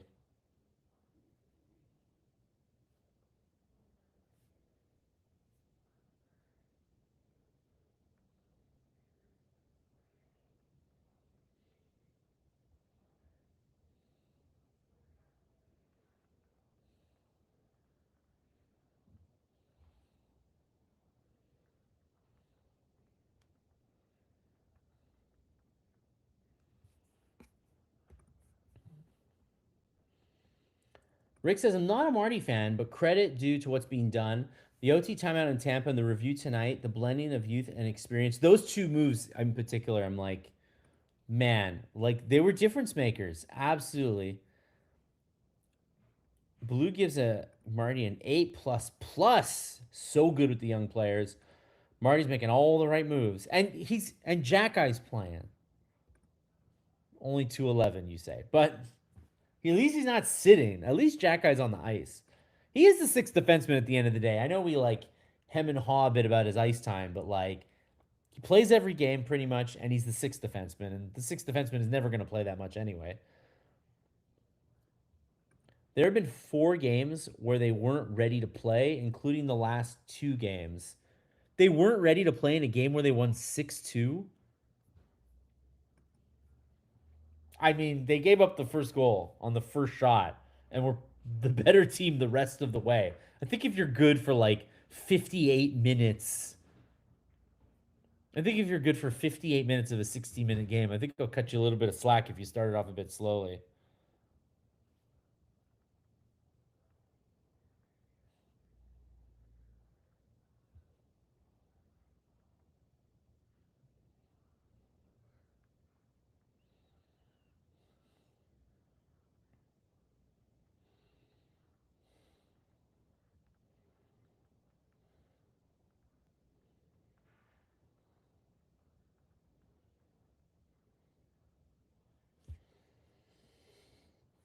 Marty, regular season gets an 8, playoffs gets a 10. I will say that I think he's been a I think he's leveled up in the playoffs. I thought he was a good coach in the regular season. I do agree with you guys that I did find that sometimes the defense was a little lax, a lot lax. Uh, but in the playoffs, just I don't know what everything's tightened up much better now. It's pretty amazing. Joseph asks, Rick, how on God's green earth is it possible for any Habs fan at this point to say they're not a Marty fan? What can he do to win you over short of walking on water? It's a good question. All questions, no X's and O's. It's the ability to communicate and read players, and Marty is the best at that. Actually, there are some coaches who don't even know the X's and O's that well, or they forget the rule. They like forget like particularities of the rules. You know what I mean? Like it's tricky sometimes to like know. John Cooper again. John Cooper's another guy who's great at that. He just knows like how to bend the rules just like a little bit in his favor. It's really impressive. Marty's getting there.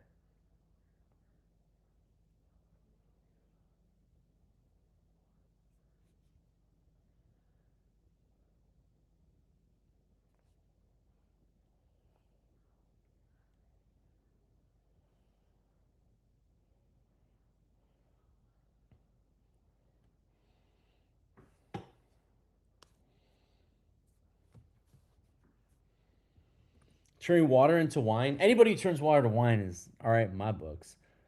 Buffalo Twitter is hilarious. They're losing their minds. I gotta feel that's one thing about this series I have to say. Tampa, I don't like those bums. Buffalo, I feel for those bums. To root for a team that doesn't make the playoffs for 14 years, you guys, there has to be something in your heart that's like, I feel for you guys. I feel for you guys and your team. You know what I mean?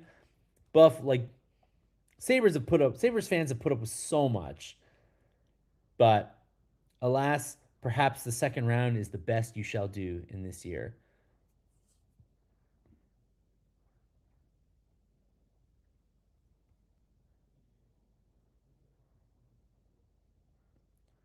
They got scored on 53 seconds in, for Christ's sake. But that doesn't mean you're not prepared. Like, you let in goals. Like, they let in the first goal and then they came back and won pretty handily. Like, I don't consider that to be a bad performance or like a and it's not like a binary. It's not like, oh, you let in the first goal, you are bad. You were the bad team to start. Sometimes just goals go in. It's not like the end of the, you know what I mean?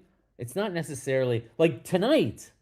Yes, they were the worst team to start off, like by a healthy margin. First 12 minutes of this game, they were totally lost. I will concede that. But it's not just like, well, you allowed the first goal, so you were unprepared. You scored the first goal, so you were prepared. Like, it's not how it works. Like, one team will score first, inevitably.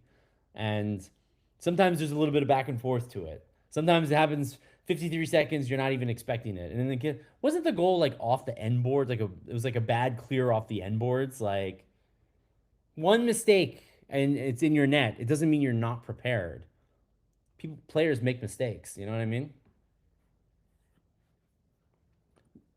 I didn't say it was bad. I said there were many times when they weren't ready to play. During the regular season, I will totally concede to you that they were not ready to play in the regular season. I can't say that I've seen that as much in the playoffs. Tonight, for sure. Tonight, for sure.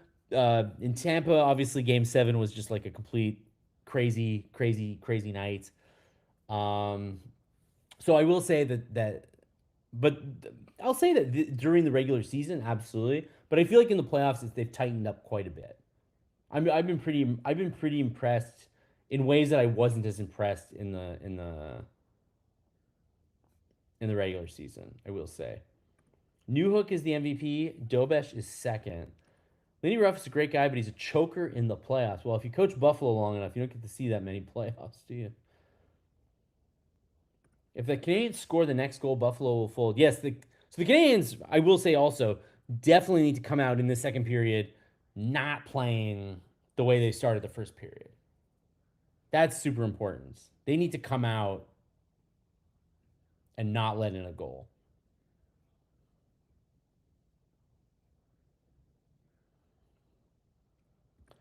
He's learning. I like the team. I stand by a C plus. No, no, the C plus is totally like totally your call. I like it. He's learning, and he's learning like the team. I think is totally like absolutely.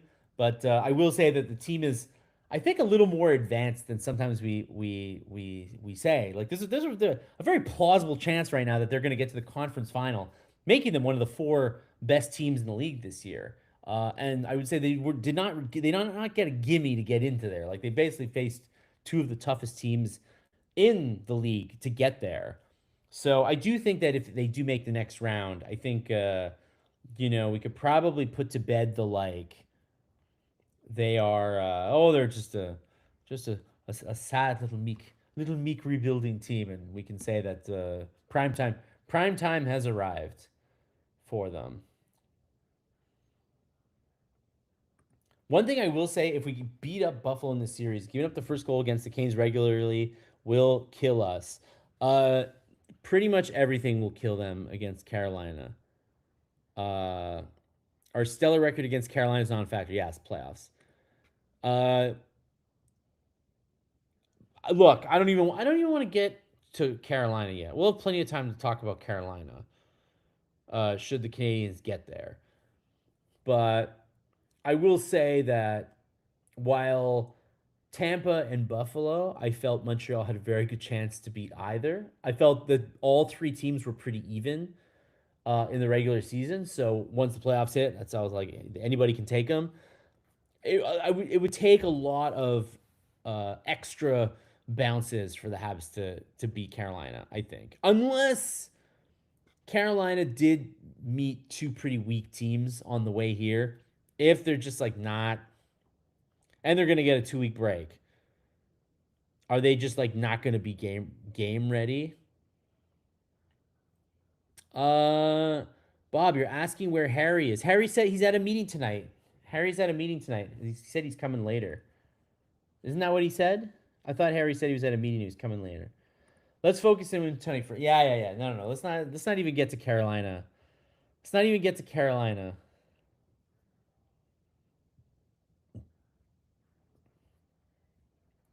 We're not there yet. We're not there yet.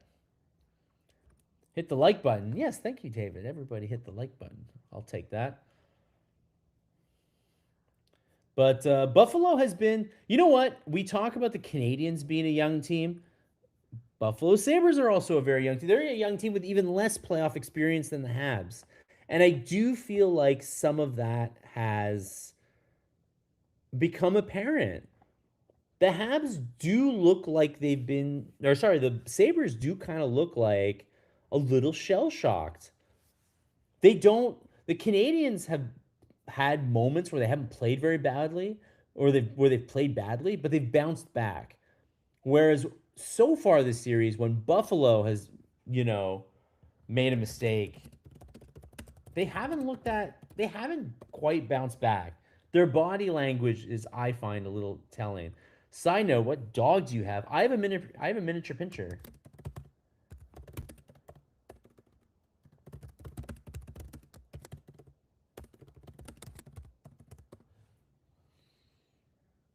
I have a miniature pincher named Biggie Smalls. He is a lovely little boy who's gonna curl up with me later when I type the about last night recap, which you guys will get to read on the Montreal Gazette.com tomorrow morning at 6 a.m. Okay, here we go.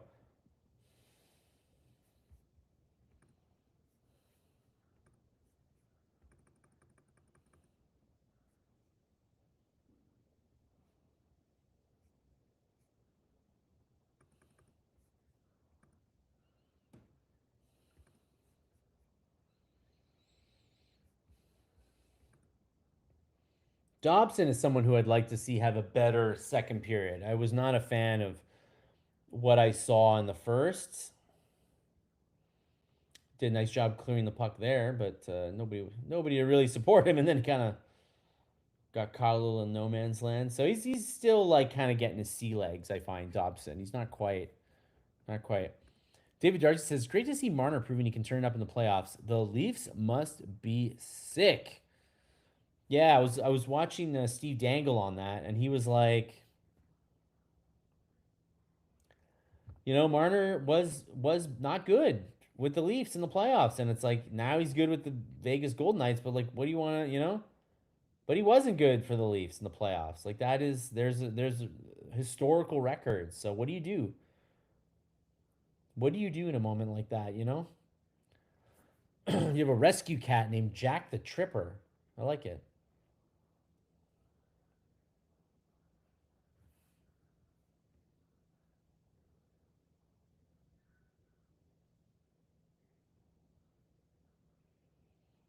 I mean, some really nice cycling here, and man,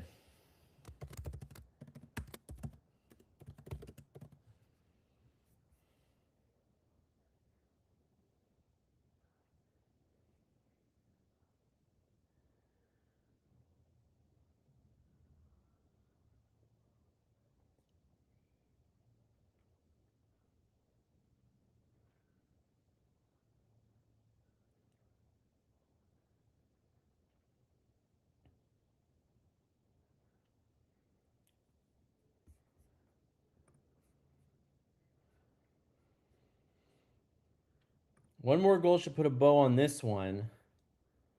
In games 6, 7, 5, 6, 7, Marner had one goal in 25 games for the Leafs. Yeah, that's the thing. Like, yeah, he's looking great for Vegas now, but he had a track record of not performing in Toronto. So what do you do? What do you do if you're the Leafs? I mean, they're better with him than without him. That's for sure. They can't even make the playoffs without him, but I just don't know.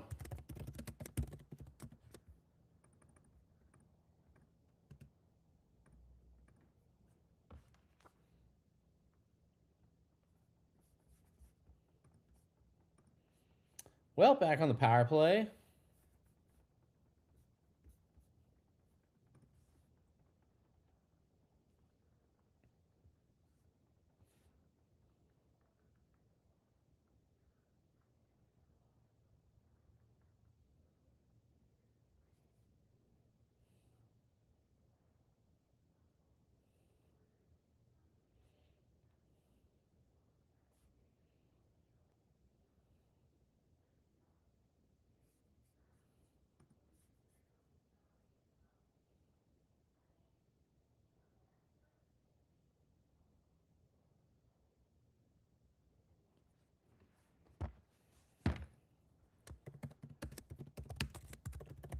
I mean, what a rob by Luukkonen on Caulfield.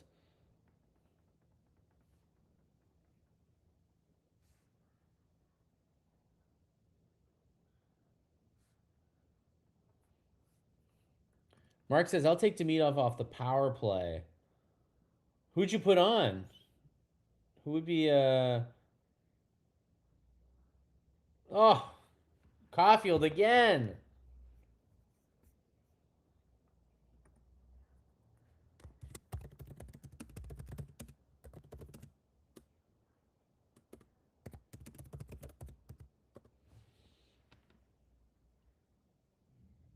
I mean, what can you say? Caulfield, those are nice shots. He just Luukkonen just looked really good. Karen says, accepting Marty's decisions going forward is not being hypocritical. It makes you normal. If NHL GMs are standing what Marty's doing with their kids, who are we to question him? I don't know. Just look, we could definitely question some of his decisions. Again, it took a long time for the defense to get going, but they're going. They're going in the playoffs. I find the team's been defensively strong in the playoffs. So, but yeah, is he right now being too loyal to the power play? Like they've started to score a little bit the last few games, so maybe he's going to be rewarded for his patience with the top five unit. I don't know. He's not quick to make changes, so in both like the positive and negative sense, he did probably hang on to Montembeau a little too long. That's probably his one big strike on this season. But that's also not just his decision as well.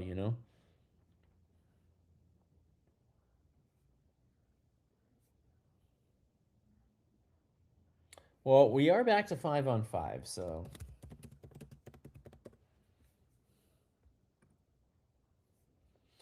it is 2-1 with 15 minutes left in the second period. Buffalo just offside. Um, Matthias Samuelson opened scoring for Buffalo, and then had a goal disallowed. So they thought they were up 2-0, and then disallowed on a coach challenge. And then Newhook followed it up with his sixth goal of the playoffs. And then with 13 seconds left in the period, Cole Caulfield scored his third goal of the playoffs, second of this series. Both have been on the power play. That would have been on Hughes and Monty. Yeah, it's sort of a group decision. I mean, look, if Marty went to Hughes and said Monty doesn't have it anymore, like we need to make a change, I do think that Kent, they probably would have decided it as a group. But I think they were all like pretty loyal to Montembeau, and it makes sense. You don't necessarily want to entrust all your hopes and dreams on a early couple goalies in their early 20s, but that's what they've done, and so far it has worked out very well for them. Jakub Dobish has looked every bit the part of a number one goalie right now, and so far in penalties, oh my goodness, how did that not go in? Montembeau has no clue where it is.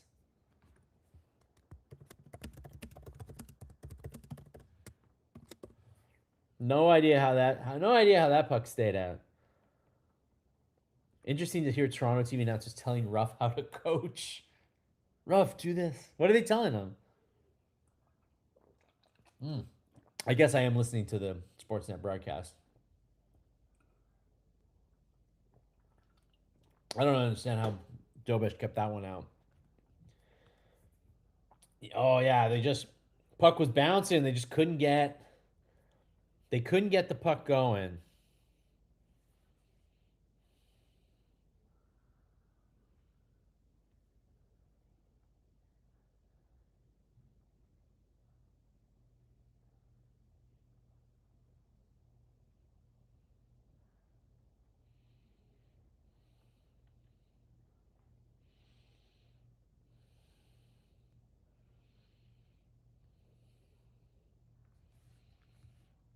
Any guy with a goatee is okay in my books. Wait, who is the goatee? Oh, Lindy Ruff has the goatee.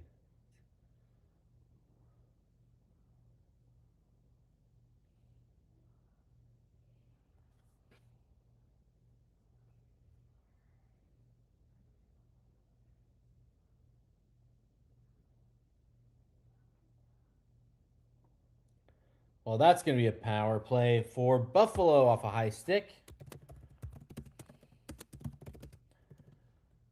They got to watch these sticks tonight, man. I feel like all the. I feel like a lot of these have been avoidable so far.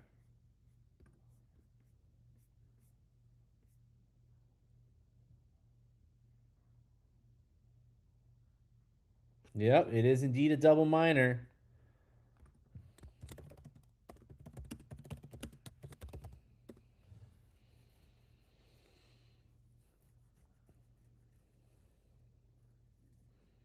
Oh yeah, got a little cut on little Dahlin's got a little cut on his lip there, so hey, you can't let that happen.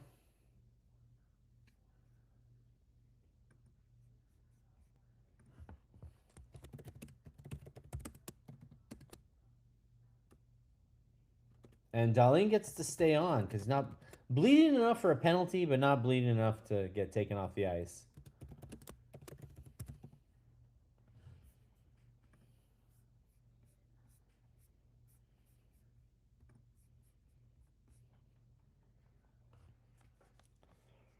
Another bad Carrier penalty, says Michael Paul. Tough penalty, says Mark. Yeah, this game is Carrier's been taking bad penalties the last few games. This is not a great. I don't find that Buffalo's big forwards are a great matchup for Carrier, which is why I think they're speeding Dobson back into this because Carrier, um, you know, He's a little bit smaller. The big north to south forwards can definitely cause him trouble.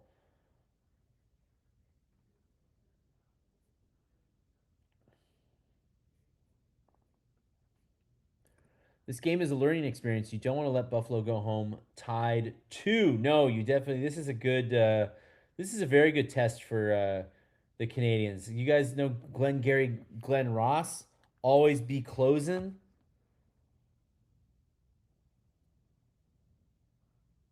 Always be closing. That's what the. You bite your lip when high stick. Yo, you got to bite it pretty hard to make it bleed, don't you? Mm, mm, mm. Come on, Habs, we got. Buffalo even diving after the whistle. Yeah, I don't exactly know what. I don't think he was diving, but Byron was definitely all over the place. But yeah, no. This is always be closing. This is a big moment for the Canadians to prove they can be winners in this league. This is what it's all about. So they've never really been in a. I mean, they were in a position like this in the last series, in their last round, and they didn't get it done in Game 6, right?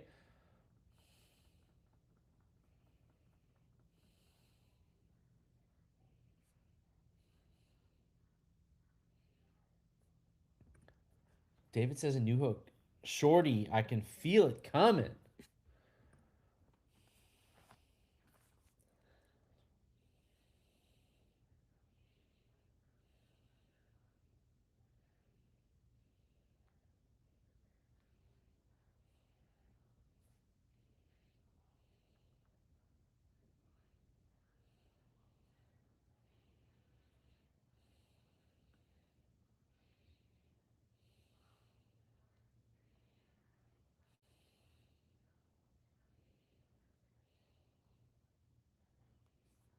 What? How did that go in?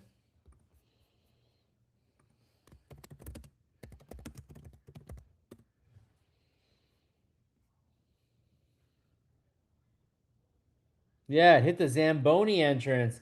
Tage Thompson scoring off the lucky bounces in this series. Good for him. Hey, man, that's what you got to do. How in this day and age can they not fix this?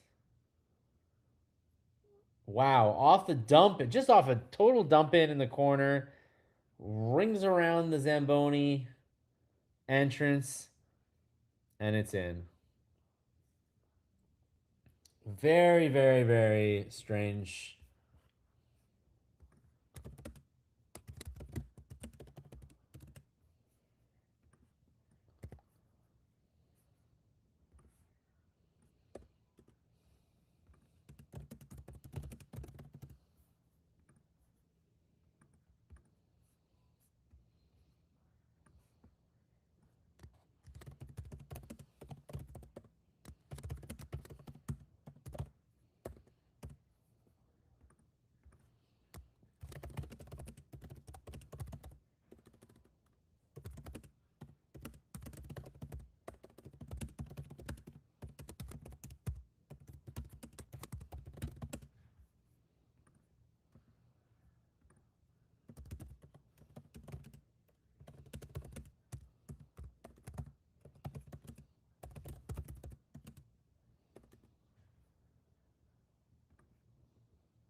Well, we're back to 5-on-5. So it's 2-2. Power play goal by Tage Thompson off a dump in that hit the Zamboni entrance. And oh, another bounce. Getting scared of all the bounces now. This is why you just should fire indiscriminately at the net. The Habs should take note. They only have 10 shots so far in this game. And I've spent much time, as always, looking for that perfect play. But the perfect play doesn't always come in the playoffs. But you know what play does come? The play where you just drive the net and try to cause trouble. So try to do that a little more. Nice forecheck here by the Veleno Bolduc dock line. Can they get something going? How about a quick shot off the point from Jackeye?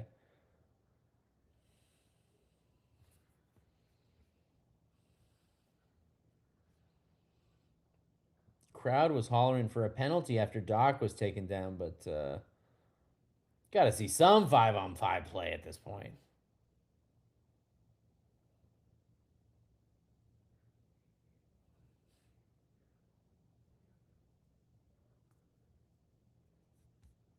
Shoot at the corner. Yes, shoot at the well when the Canadians are in when they switch over for the third period, the Canadians should try that bounce as well. Hey Kelly, how many times have we seen that bounce? Can it be repaired? Yeah, why can't they fix that door?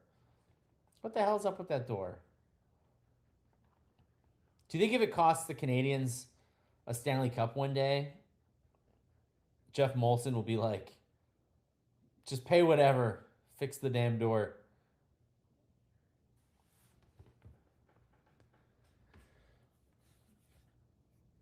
Buffalo scored most of their goals off fluke bounces. Well, the Tage one in the other game, in the first game, it was a mix of a bounce, but then he also like went hard to the net. So it's like a little mix of both. You know, again, you got to be lucky to be good and good to be lucky. And you know, Buffalo did have a 4-minute power play that they were handed on the high stick by Carrier. So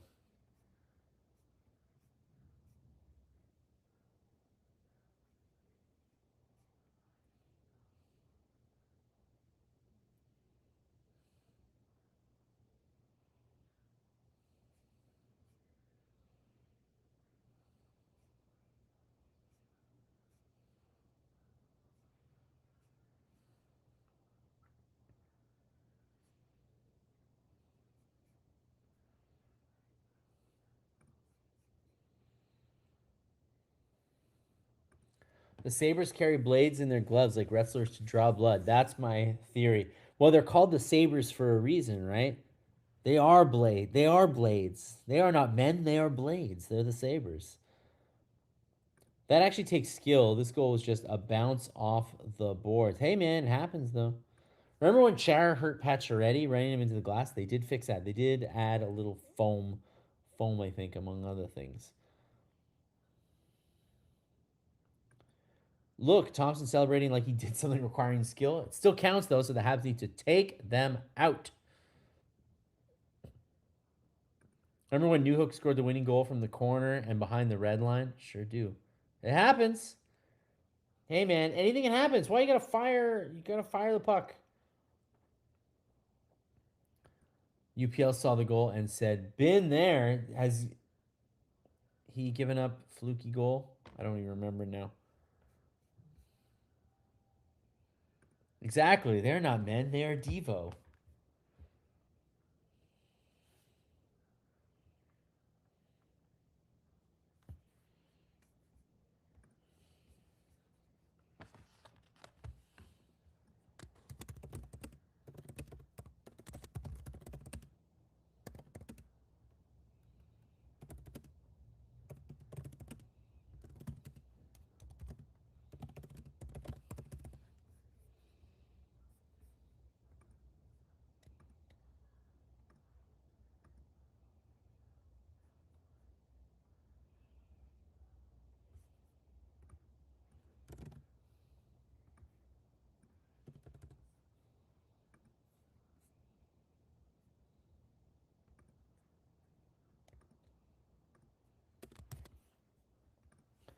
Ooh, they're promoting the CEBL. Do you guys watch the CEBL?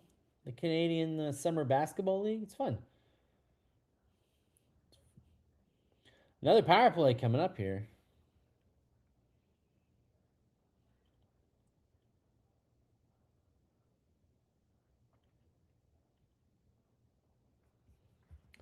There you go.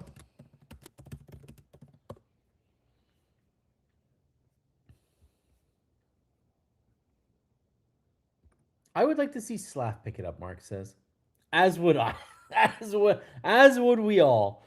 He definitely has the consistency is still not there. Dahlin back to the sin bin. Slav seems to think looking cool is better than grinding it out. He does look cool, but yes, he does need to grind it out a little bit more. Karen's a CBL fan. Yeah, it's fun. It's good basketball. The little thing at the end of the game though is kind of strange, but I get why they do it.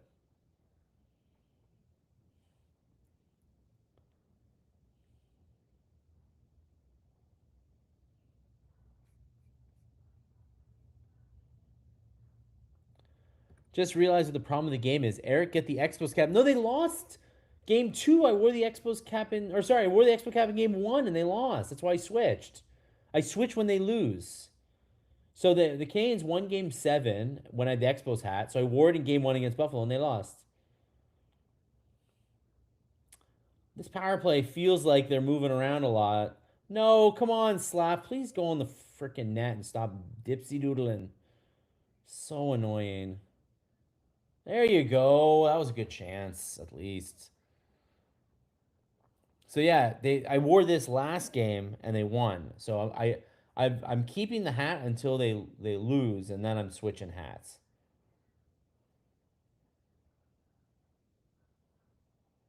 Or if my boss sees that I'm wearing this hat, they might just make me wear it. Oh man, right at the doorstep. Couldn't finish.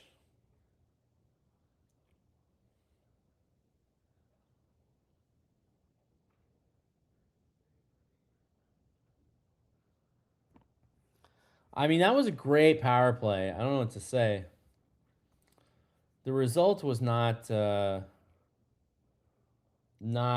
what they were looking for, but I mean they look really good on that power play.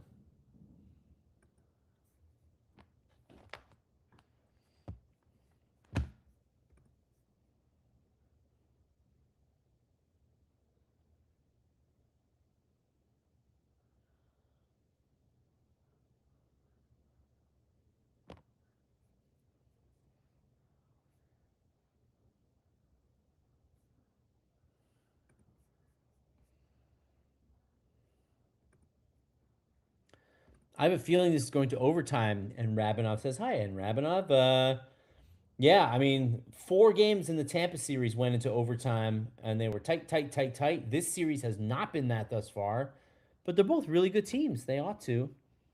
In newer buildings, the boards are smooth by the Zamboni entrance. How about you get up and circle your chair 3 times clockwise, chanting "Go Habs Go"? I get dizzy too easily. I'm not going to do that.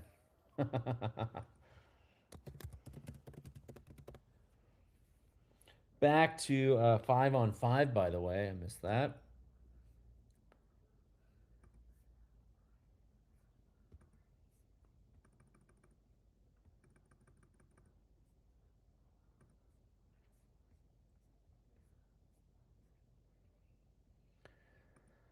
One thing about modern goalies, giant goalies, Timur says, fewer goals are targeted shots. More are screened through a big crowd, deflections, and bounces. 100% Timur. And I don't think the Buffalo goalies are that good. So I think you've got to try to get rebounds. That's how you're going to score here. They're such a talented passing team. I get it. You get great opportunities, but I think they've got to get a little more just shots on net. I would love to see it because I think that they would be surprised how many more lucky.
Yeah, see, Harry was at a meeting. That was what I was saying. And he's back. Karen, very proud to have followed Dobish for the last 4 years. Only person who did that with me was Rick. It's true. Karen was even in even in Ohio in the Ohio State. Karen had nice things to say always about. Demidov sees a shooting lane and looks for someone to pass to. Well, he's not the only one. It's team wide. Lots of passing. No reason to not to retrofit the boards to make them smooth, except what's the dollar return for that, says Mr. Wilson. That's what I'm saying. If it costs them a game, if it costs them the Stanley Cup, Molson will then do it. But yes, as of this time, he's probably like, who cares? But maybe losing a big game will change his mind. Ryan says, not surprised the game is today. Yeah, it was a little weird that it was like so lopsided both ways so far. Shouldn't Newhook be promoted to the power play one? That's an interesting thought. And Rabinov replacing Demidov, I guess. Demidov's kind of the one that we're all suggesting may go. They're about to put your picture on a milk carton. It's true, team. We were thinking about that. No screen in front, no point in shooting. No, that's what I'm saying. They got to get a screen in front.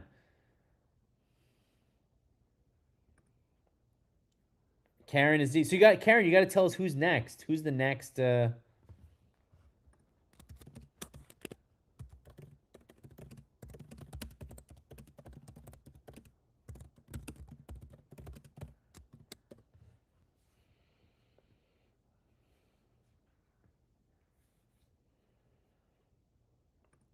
Demidov has to learn to hit the net more than 30% of the time. He's got to go see a Dr. Shot. Remember Dr. Shot? Dr. Shot was like Demidov definitely needs like somebody to come in and like tell him how to hit the net. He's gonna need a little more than just getting older. He's definitely gonna need some off season training on that specifically. Because I feel like he could be very good at it, but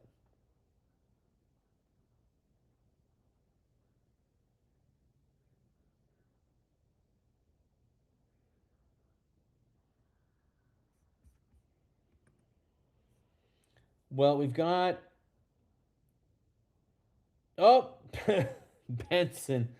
Benson with the whiff right there. But yeah, it's about 4:20 left in the second period here, and it's 2-2. Oh, nice try by Caulfield's getting his chances tonight.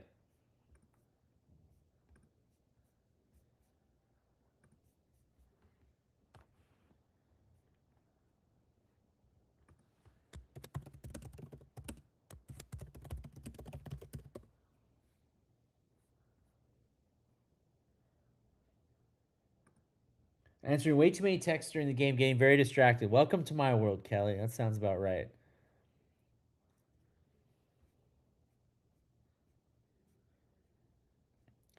This is the NHL. Young is a lame excuse. Young, the thing about young, we mean Max, you still got to work on it. It just you. If you're young, you have the benefit of having more time to work on it. You know what I mean? That's the thing. Like Demidov has like plenty of like off seasons to perfect that shot. It's not good right now. It's hard, but it like doesn't go the right place. But he's got like time to figure it out. That's what youth is. Youth is the you have the benefit of figuring your shit out. So when we say young, we're not saying like he's young, it's gonna happen. More like he's young, he's got time to fix it, is what we mean, which is logical. Lindy might have pulled the reins in on Benson. It's possible, eh? It seems like he's not. Benson is not as Bensony, not as Bensony as. I'm good at being distracted. True. People know me at work. When people talk to me at work, they know they have like a minute. If they don't get to the point in a minute, I've got two phones. I got two phones. Hey, you know what? I got three phones. I got this phone. I got three phones. People know that if they don't get to me in the first minute with what they want to talk about, I'm out. I'm on to the next. I got something else to talk about, you know? So, lessons in life. I do it here. Again, Max, you're not like you continuously improve in your life. You don't come out of the womb a fully formed human being. He is going to work on a shot and improve it. I'm not saying that like it's just a matter of fact that he has time to improve a shot. Like I don't understand what the confusion is here. You're like his shot's not good enough. He can work on it and it can get better. It's not good enough right now, but it doesn't preclude him from getting better. It doesn't mean that he's not professional. He probably had no idea that his shot wasn't as potent as he thought it would be. Like it's his first year in the league. He doesn't know what he's not good at. Is that like a weird thing to say? But like he doesn't. You go into the league, he shouldn't be on the number one PB. That's fair. He's not playing that well right now. Newhook should be on there. I do agree with that. Missed high stick, but there's been a lot of penalties so far. I think we're just gonna. The NHL is not a development league is patently untrue. Um, it is now with the salary cap. It is now a development league. They are calling up players younger and younger and teaching them on the fly. It is now a development league. It just is. The results are not a development league, but it is now a development league. They will call you up early and let you work your shit out in the pros in a way that they used to not do before.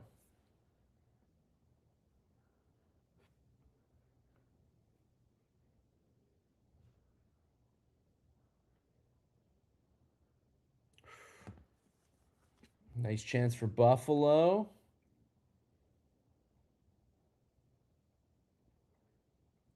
See, like that's an instance where I just want to see Evans just shoot, shoot, shoot, shoot. Ooh, nice scramble in front. Evans has stone hands, and yet I'd still want him to shoot and not try to be too patient because he's not much of a passer either.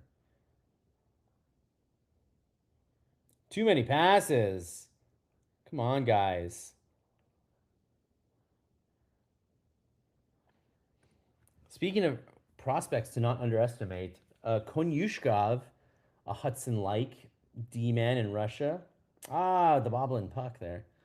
And then Volokin, the goalie prospect. Yeah, the Russian players are always super interesting, especially those ones because they can cook there for a few years, and they will be men if ever they become NHL ready.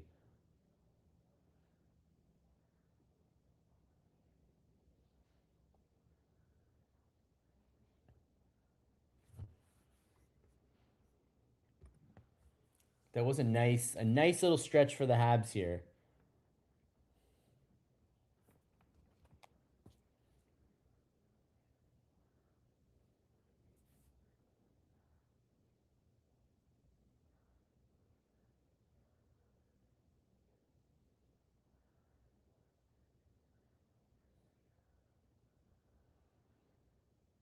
Nice sequence though.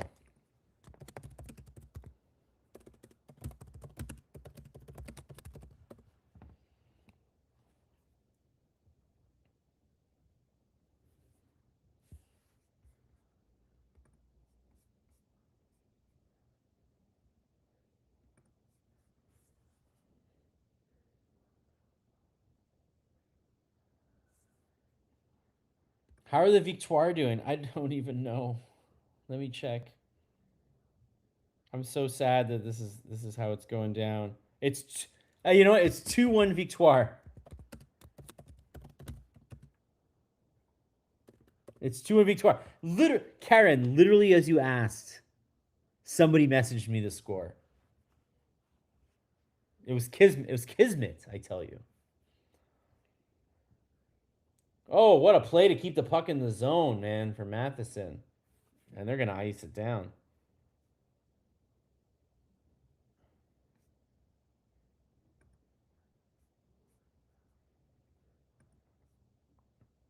So a minute 30 left in the period. It is 2-2. This game is not like the other games in the series so far. This one's definitely been tighter. It's now 17-17 shots.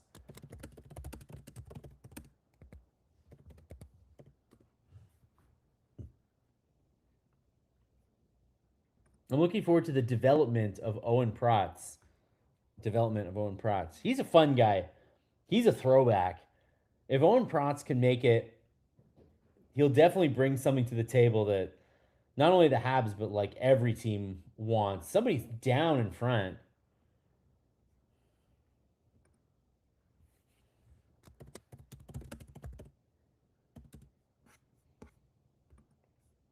Yeah, it is indeed.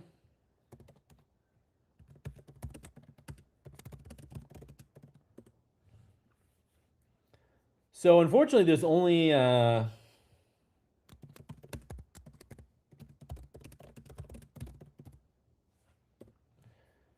so guys, what do you account for all the high sticks? Yeah, the high sticks are flying tonight. What the fuck's happening with all these high sticks? Do you guys understand what's going on? Why is this happening? Are they just is it because the game is so fast? Nobody can keep their sticks down. I know, Ryan. Why is this happening? What is with all the high sticks? It's so crazy tonight.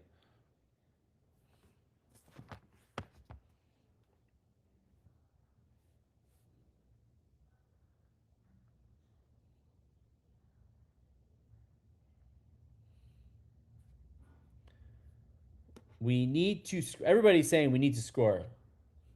Habs need to score. Back in the day, the wood stick was so heavy. For real. Just carelessness. Too much Viagra in the stick rack. I mean, the barn is going. What's the hold up here?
Should the Canadians fans carry a flag that's not wave the white flag? I suppose they're towels, though. I guess it doesn't count. I guess.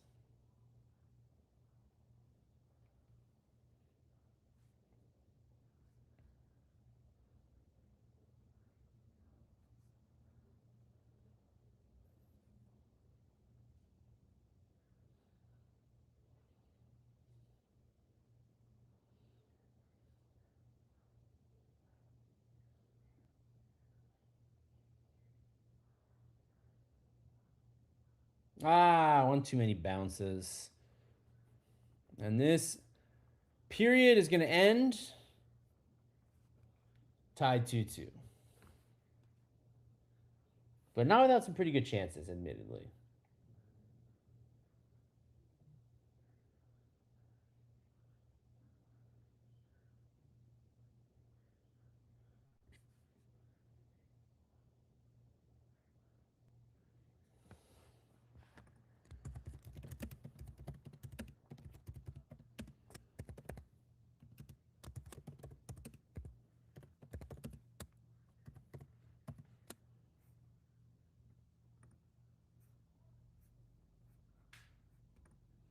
Well, that was a better period than the first period. They did not look great in the first period, but escaped that one. Now it's 2-2.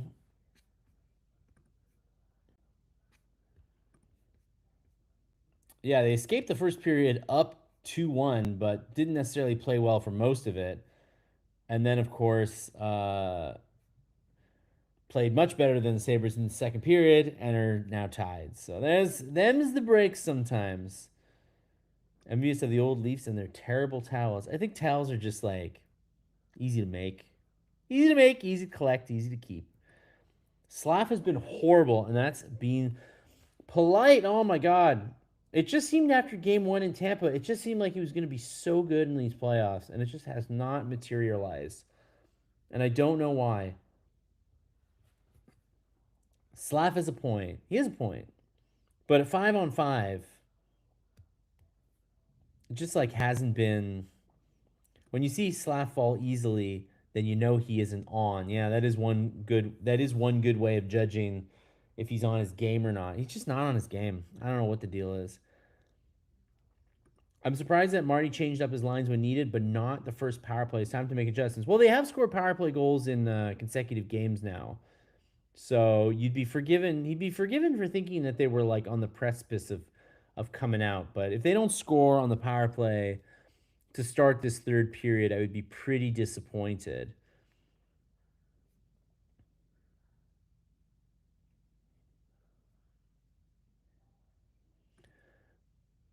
Slav Pinfash says Slav seems a little lackadaisical, holding on, forcing a pass, being soft on his deliveries. I would prefer he just park in front and let the others pass. I find Slav is better when he's the bumper, when he's like just like a few feet out from the crease. He's like the bumper in like the low slot. I find he's really good there. That's where he ought to be, closer to the net. I agree. Coming out and like back passing is not where he ought to be. Overhandling the puck, shoot and screen the goalie east west. Need to change it up. Whereas Blue says Pablo's looking good. No reason to change it up. I mean, they've had some chances, so it's hard to say, right? Like they've had some chances, but I do feel like this is a big one here. They really got to score on this power play here. They will have, by the way, 2:31 of a power play when play resumes in the third period. So they do have a chance now to turn the power play around. Another potential time for Marty, maybe use that timeout just to keep them if he wants to keep the number one unit out for 2:30. But I don't know if that's what he wants. Rayban says we'll crush him in the third. We still haven't played as well as the last two games yet. Max says Newhook has earned that spot while Demidov hasn't. I know Newhook's played so well. Is it just like a familiarity thing where it's just like he hasn't practiced, so they just like don't think that he's a fit? Could be just that. But I mean, these guys are smart. They can figure it out.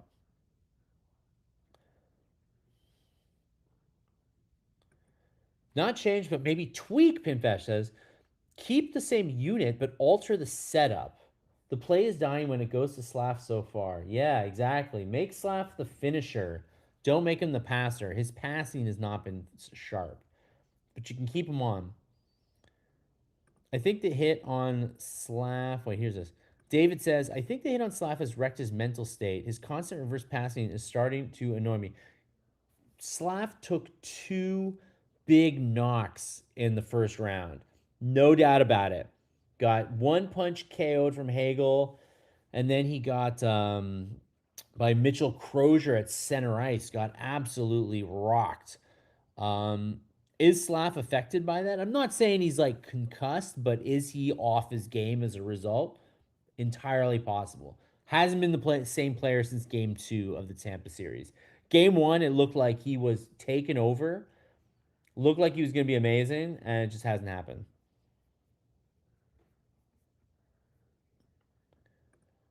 Mark says, I totally don't understand Slav's game right now. He gets the puck and slows down. And as you say, he ends up making a horrid pass. I don't get it. I don't get it either.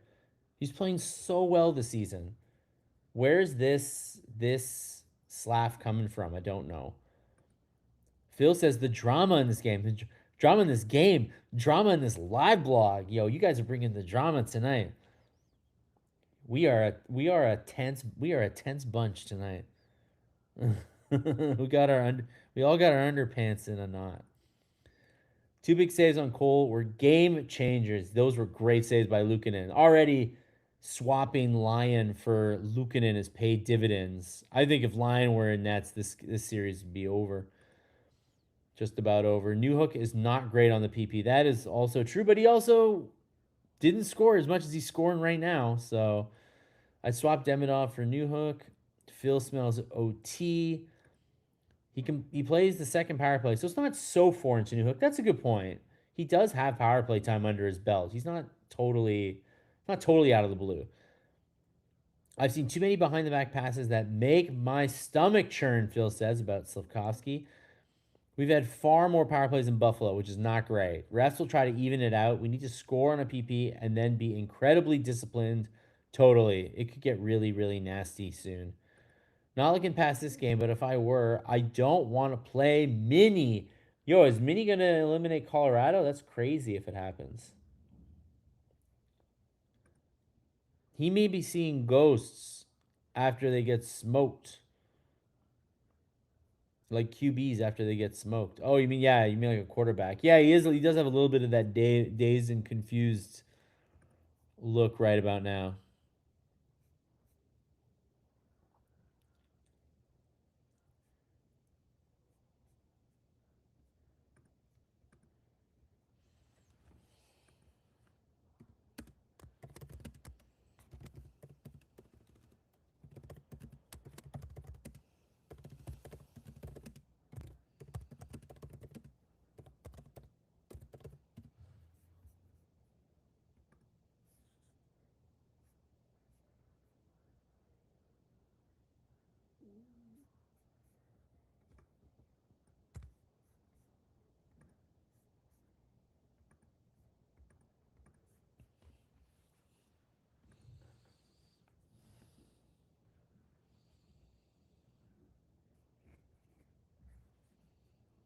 Mini is done. What is the series at anyway?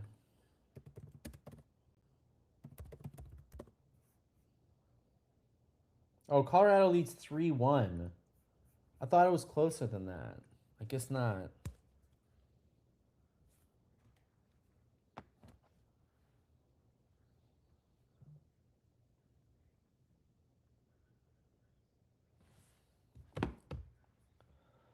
Sportsnet panel says it's a 1 in a million shot that it goes in. Well, go buy a lottery ticket then if you're Tage Thompson because you scored a 1 in a million goal.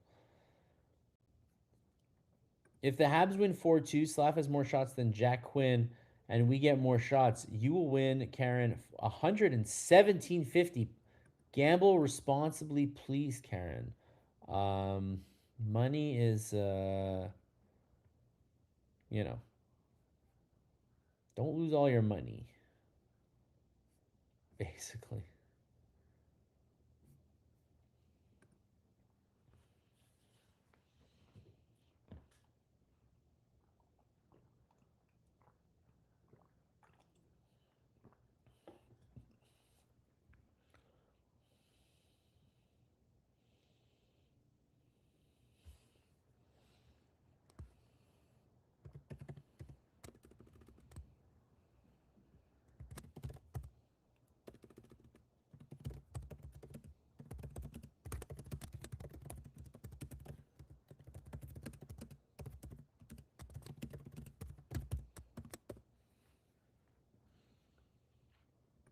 I'm ahead. $5 bets. Well, then stay ahead. All right. Well, the Sportsnet panel says that Caulfield's confidence is back. Do you agree? How do you feel about that?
All right.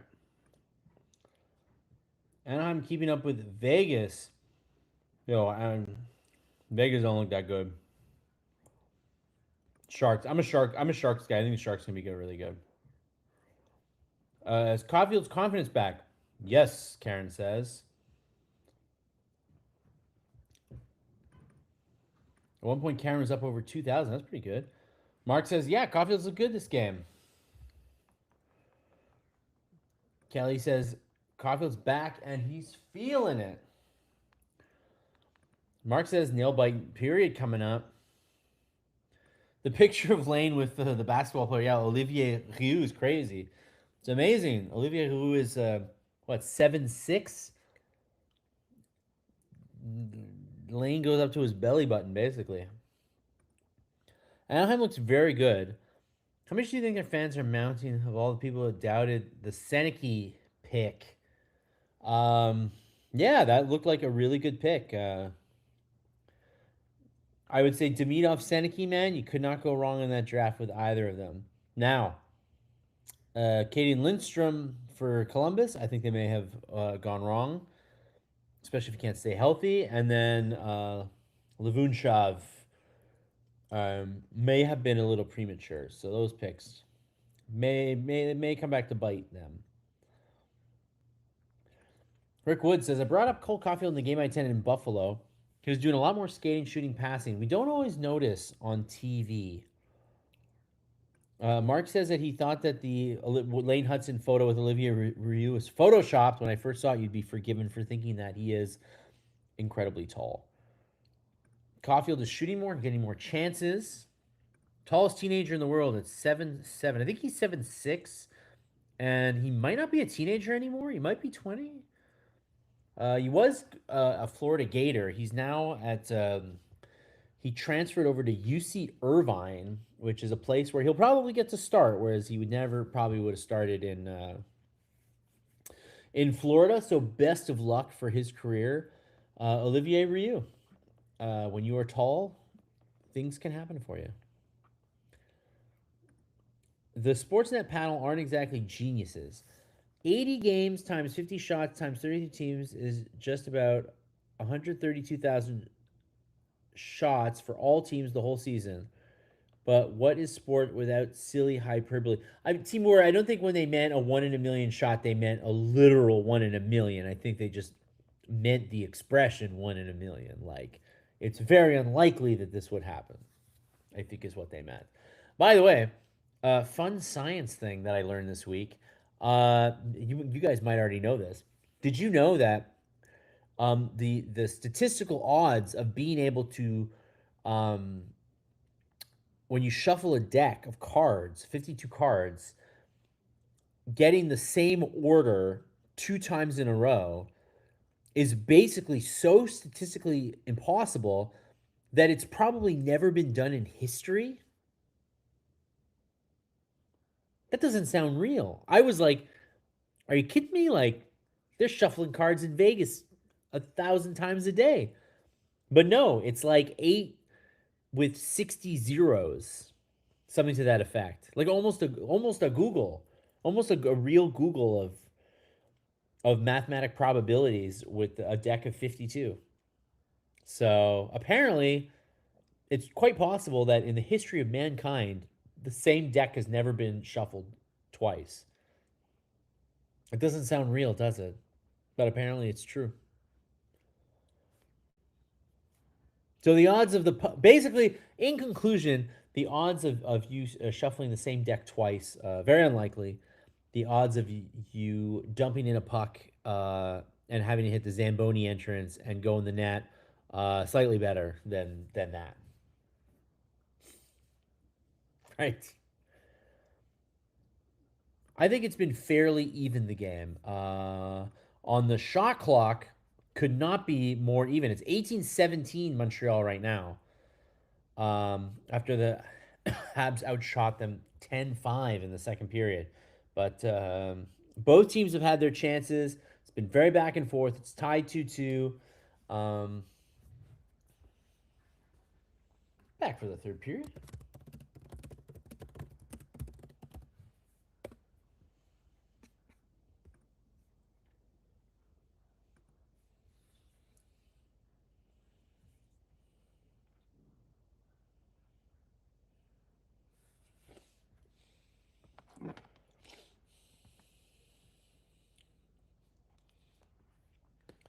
Yes, very sad. A Canadian who played in the NBA died. As did Jason Collins today. Another former NBA player passed away. So, very sad day for the NBA. And yeah, we are most certainly back in this game here. And the Canadians are on the power play.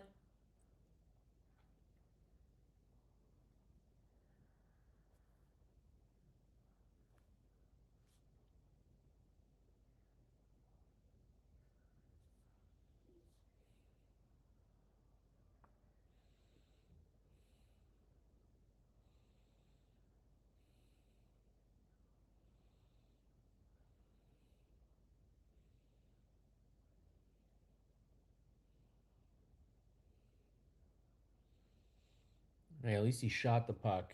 At least he shot the puck and made something happen.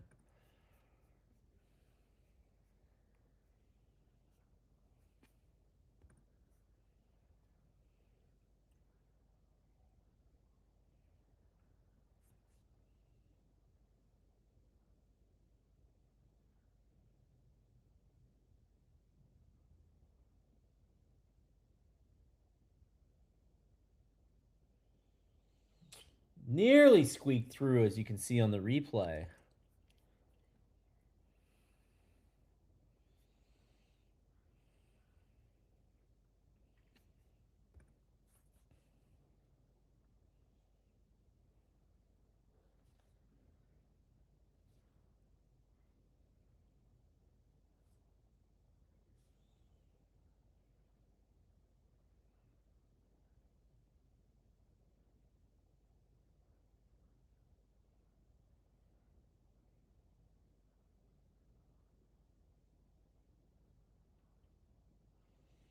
I mean, Lukanen's played pretty well tonight. I will give him credit.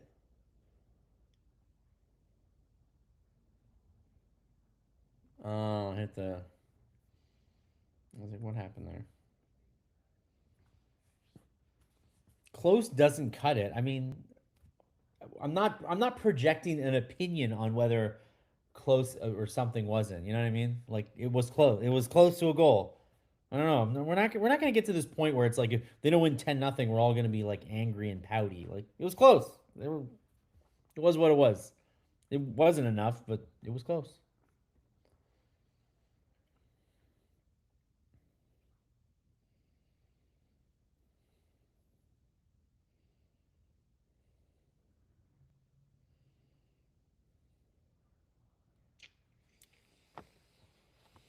Man, so many chances on this power play, and they just have not connected.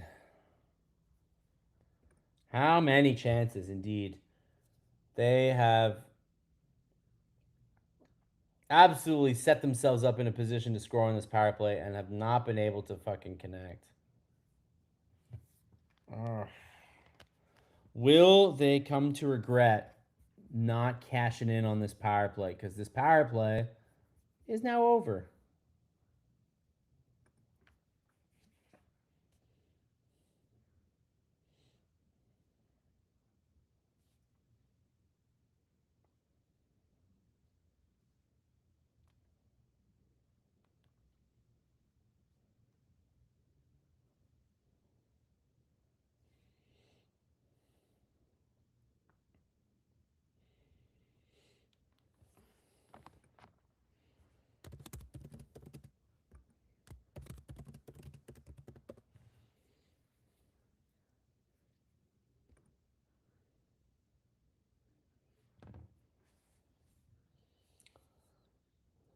Some real clumsy, clumsy passing out there. That's right. Now the Canadians can bounce it off the Zamboni door if they want to try.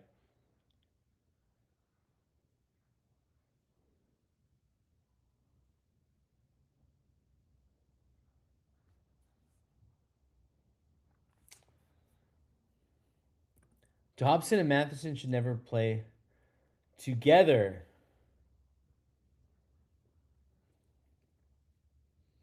What is up with Dobson? He didn't play for 3 weeks, and he's playing like a guy who's still getting his sea legs. I think. I was enjoying these two non-stressful games. Yeah, me too. Habs looking good since the first period. They've been the better team, but they're still find themselves tied at 2-2, and they're going to have to score a goal here.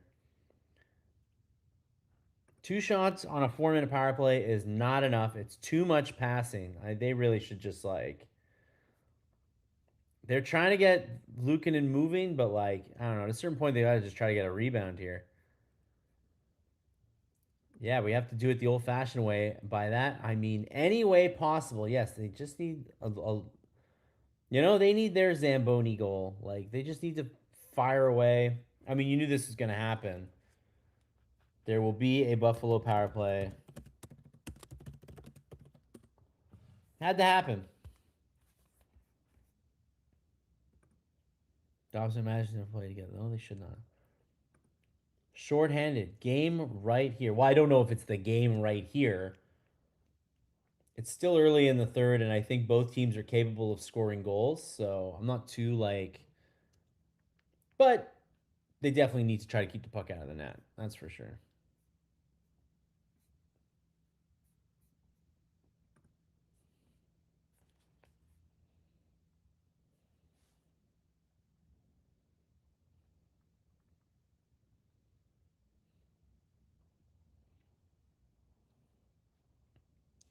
Well, the Habs are now out shooting them 23-17 for all that.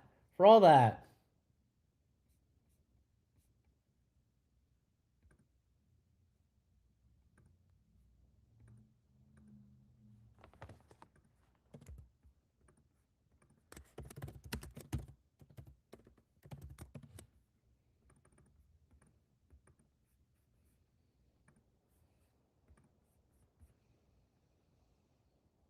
Brain dead play by Evans, Mark says.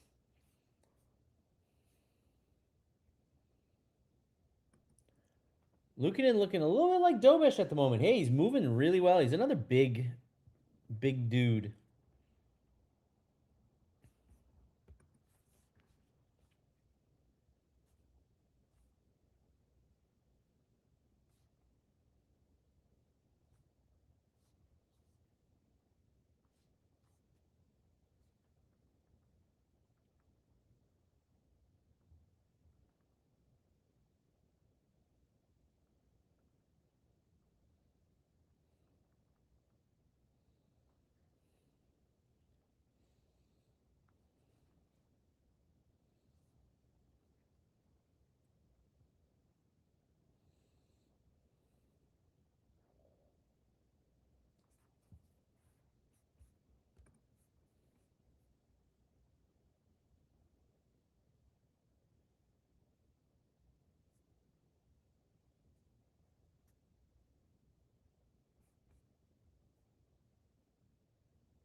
And they leave Zach Benson right in front. And it is 3-2 Buffalo.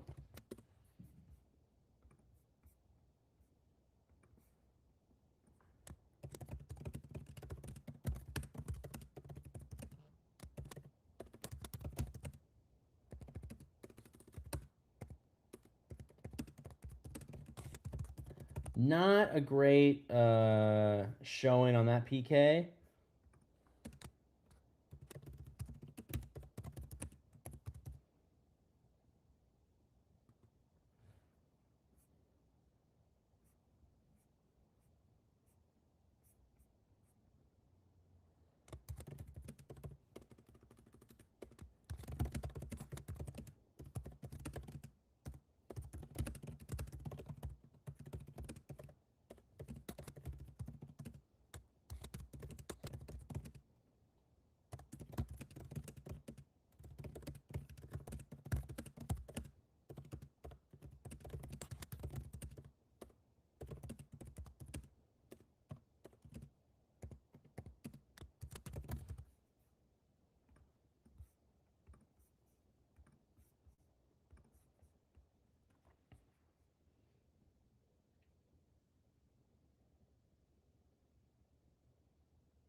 Credit where it's due. That was a good PP. Hey, they got their guy right in front of the net.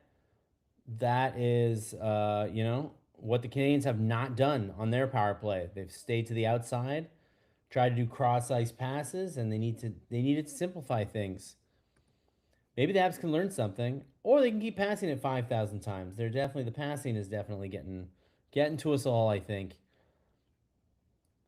Benson is always smiling. At first I thought it was his demeanor, but now it's demonic. Oh, he's got that Gallagher in him where he's doing that little like mischievous grin.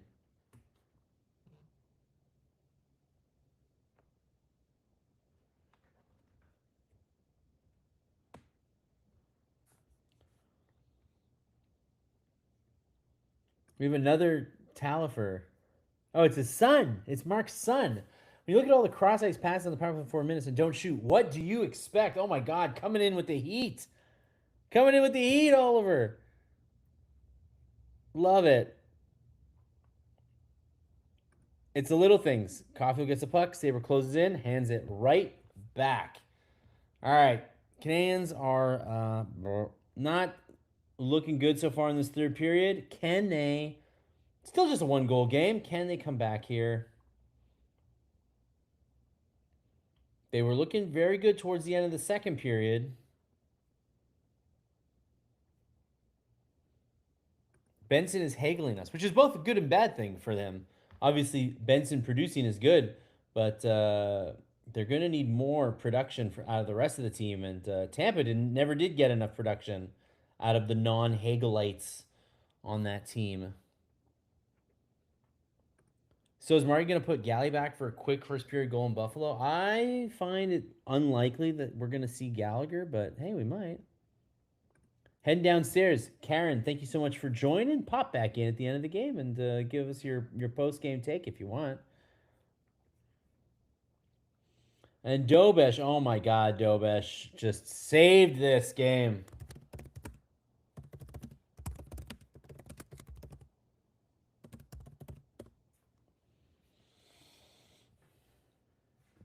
Habs are sucking and blowing at the same time. The Buffalo Sabres looked pretty quiet towards the end of the second period, but they have come out like gangbusters in the third period. My goodness, the Canadians did not expect this to start the period, I don't think. So the Canadians are going to have to use this TV timeout here to reset, because right now Buffalo's looking like the dominant team.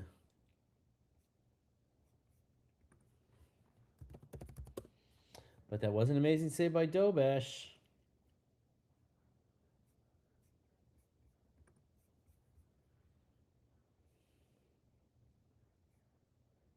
Dobesh and Newhook, most iconic duo since Subban and Price. That save should revamp the Habs now. They're going to need to. Bad pinch. Somebody said a bad pinch.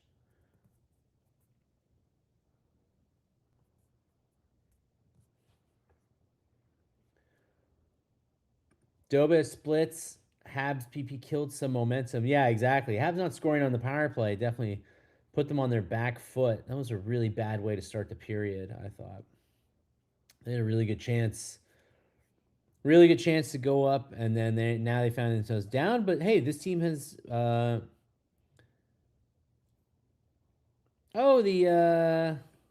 Victoire have won.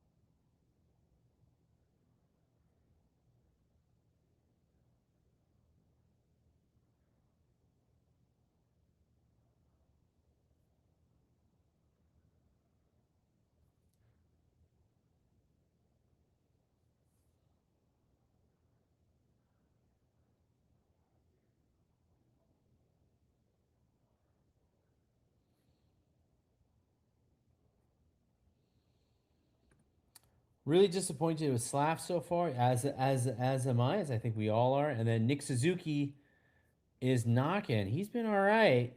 He's got to get something in too though.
All right.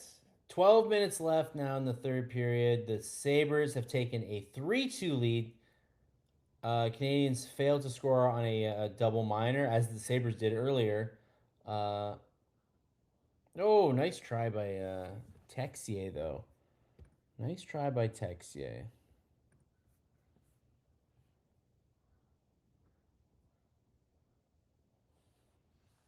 Yeah, Alex Tuck took a puck to the face. That didn't look like fun.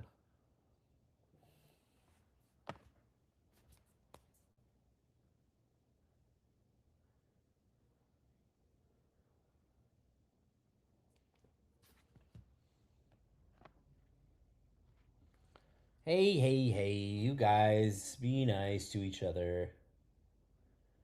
Criticize the team all you want, but say be nice to each other.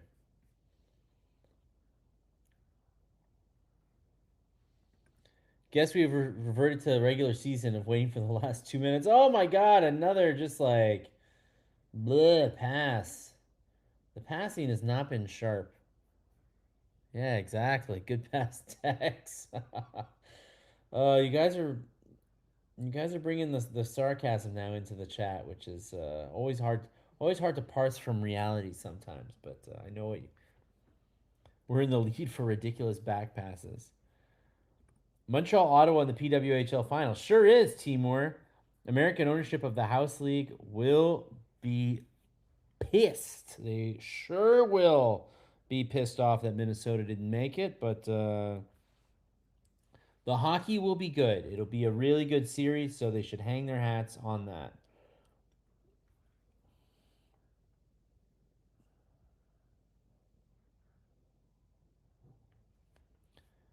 Absolutely ridiculous. There are so many. There all the Talifers are in. All the Talifers are in here. So many of y'all. I don't know where y'all came from. Wherever you came from, hello. Are the two Talifer? I don't know if they're clones. Are they clones? Mark Talifer's got multiple identities. Are they real people? I don't know. I'm happy they're here. They give me precious numbers. Oh, we're all related, all three of us. Well, thank you for joining. Not that Mark ever needed any backup. He's a sharp, opinionated man, but I appreciate uh, anybody who's here. Tell all your friends, I guess. 10 minutes left in this game. Still 3-2 for Buffalo.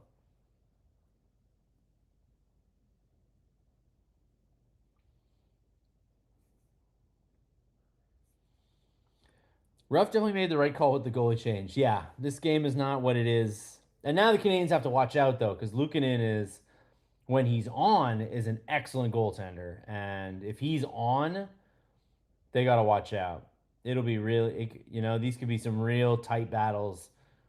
Back, harkening back to the Tampa series, if Luukkonen is sharp again.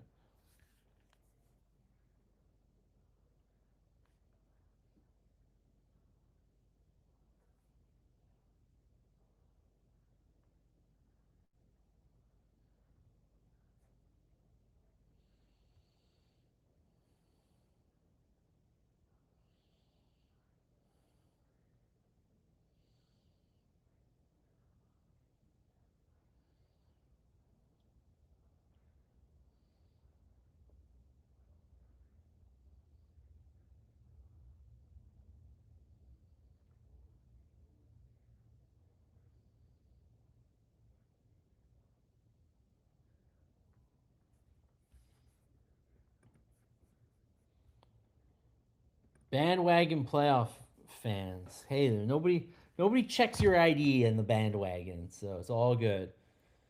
This goalie isn't giving up many rebounds like the other day. No, he's not. Luukkonen to me has definitely been the difference maker in this game. The Canadians had their chances and Luukkonen stoned them, and now the Sabres have chomped back in this one, and now they lead 3-2. Pinfash says, I feel like the tying goal is going to have to come from the bottom six dudes again. Our top line just doesn't seem to generate much 5-on-5. Yeah, it really looks like, we've seen Josh Anderson get in the kitchen, maybe there. Newhook, obviously. So it might indeed have to come to that. Oh, Harry might get his brother Chris to join the live blog. Come on, come on, come on, come on. Nothing brings families together like talking about the Habs, right? I say, I say, maybe I should invite my brother. Just as I said earlier, this game has a stinky feeling. We can't convert. They get a lucky bounce, get a power play, and score. But I will be ecstatic to be wrong. This game has definitely got a bit of a first round stinkiness compared to the other two wins for the Habs this series. And even the first game was a bit of like a feeling out game. Two new teams feeling out each other. Um, this game feels like one of those messy, tense Tampa games. So if that's where the series is the rest of the way, Buffalo has I think brought themselves to the Canadiens level after getting named and shamed twice in games 2 and 3. Suddenly Buffalo's looking like Buffalo again. And if their goaltending's good, this could be another knock 'em drag 'em out series, and this game will be the big turning point. We all thought that maybe Marty's call might be the turning point, but maybe Luukkonen is the turning point after all. Or the Zamboni. The Zamboni might be the turning point.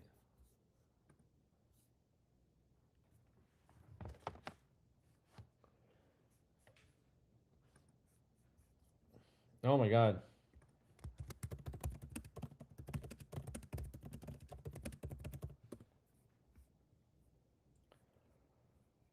Caulfield's holding his neck on the bench. It looks like he got cross-checked off the draw. We'll see what happened to Caulfield, but that didn't look good. It doesn't look like he's left though. So we'll see.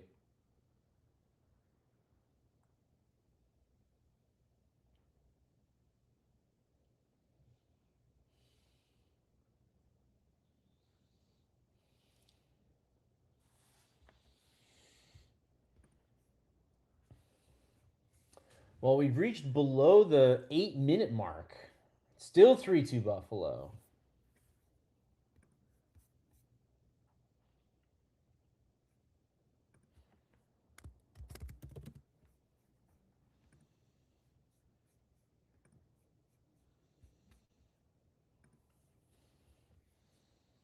But the Habs getting a good chance here in the zone. Can they get a shot on net for the love of...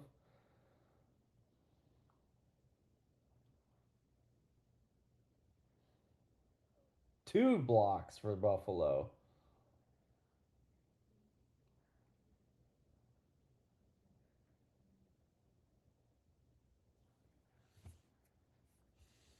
Well, a nice big ice. Okay, Caulfield back.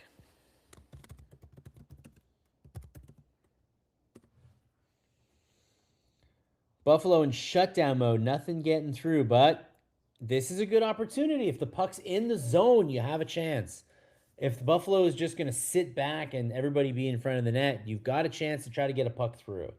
So, and you're going to have a chance to be in the offensive zone. So they've got to take advantage here and shoot a little bit more and try to get pucks through.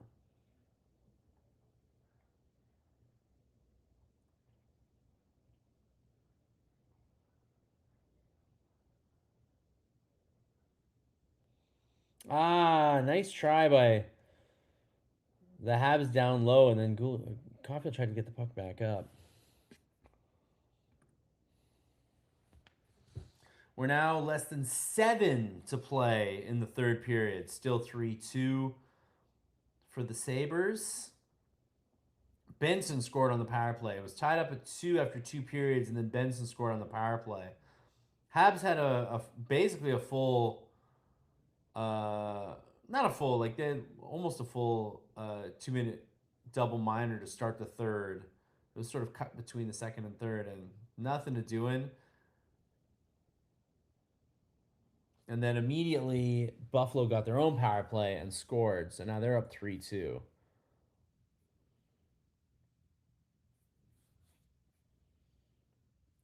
Yeah, I thought that was a nice shift for Gooley and Dobson for sure. When plays protect the lead, not good. Let's see what happens if Sabres do the same. Pimfash says the depth line was great. Got an icing, and then the top line came in and blew it. Caulfield with the panic pass, Timur says. Ray-Ban says they can't keep up with us. They seem to be keeping up with them tonight, though. Has any Hab forward had a shot on goal in the last 2 minutes? Did Texier put one on net? Possibly no.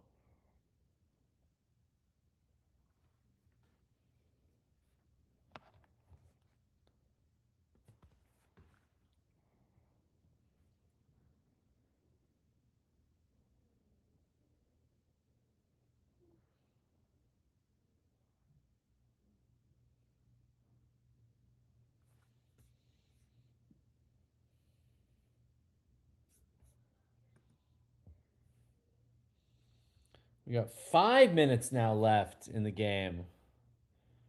And they're Olane. They're Olane while down. How do you guys feel about the Olane while down? Is that...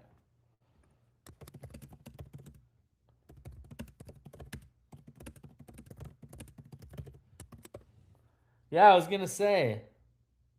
How do you feel about Ole? Timur says that maybe the Bell Center fans have a concussion. A collective concussion from all the noise. It's possible. I wouldn't doubt it. Less than 5 to play. Nothing going on here.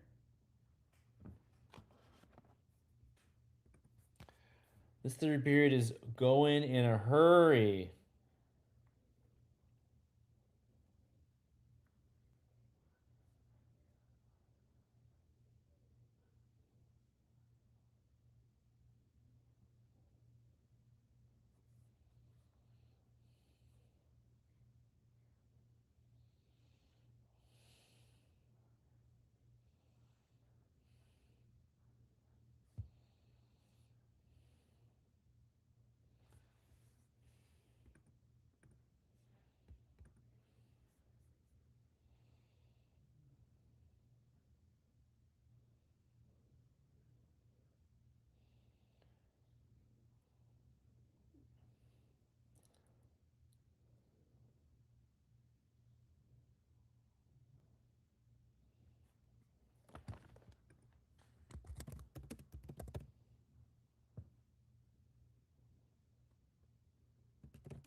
Well, Slav is down in front.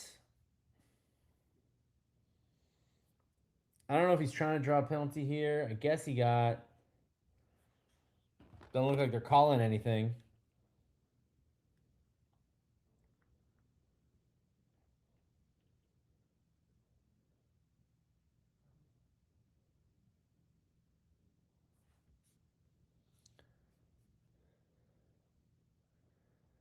Took the butt end of the Lukanen stick, it looks like.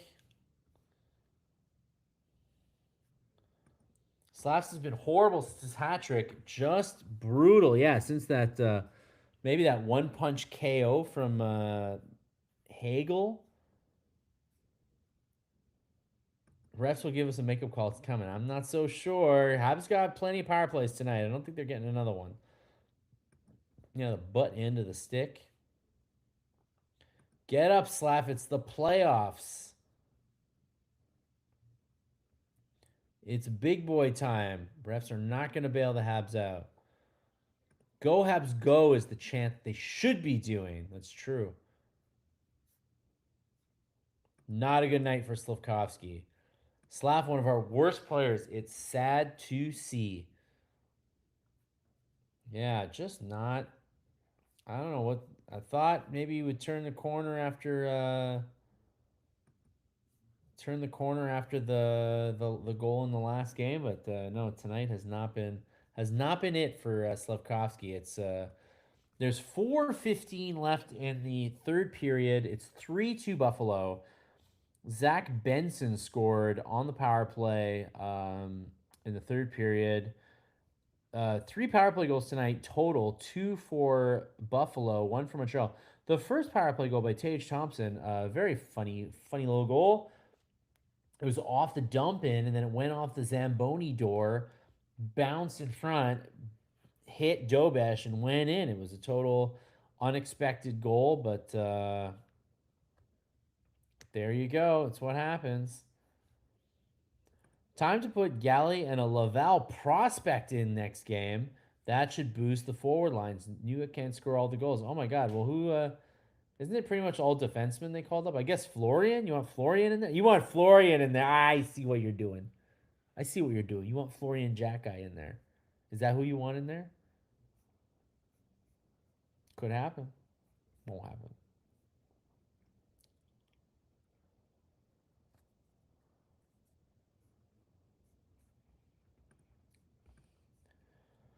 Alrighty, for Minutins. Somebody asked if getting a butt end is a penalty. Only if the guy goes like, but if it's just a incidental butt, no.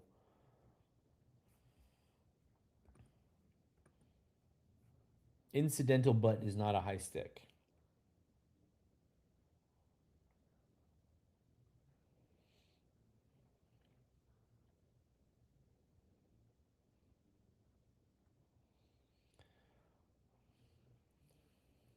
$3.30 to go.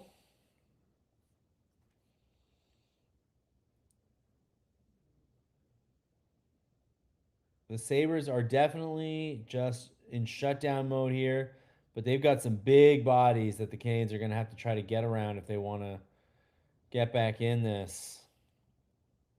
Like, even there, that was a nice play to keep it in the zone, and then boom, just like that, the Sabres are down the ice.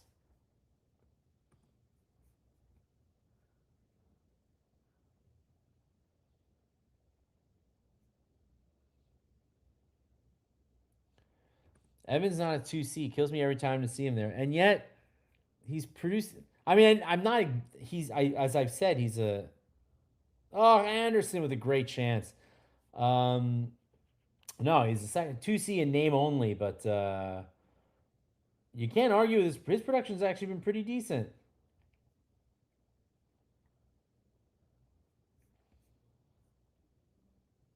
My goodness. Now Buffalo with the chances as the Habs are starting to loosen up here, trying to get something going. 2:45 to play.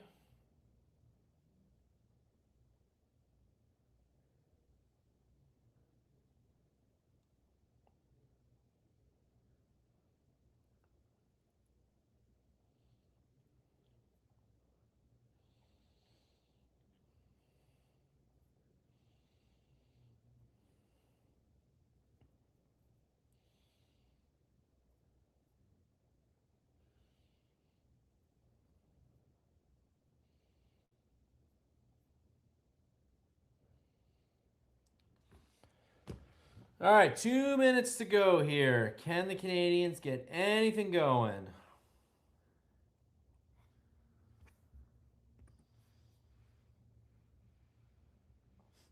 You guys are debating the nature of whether they played well or not well tonight. I would say that they played well to win. They didn't play as well as game 2 and 3.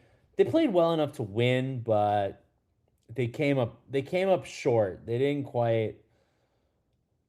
They had opportunities to win this and they did not take them. So, oh, But Dobson's shot didn't miss by much, and now it's empty nets.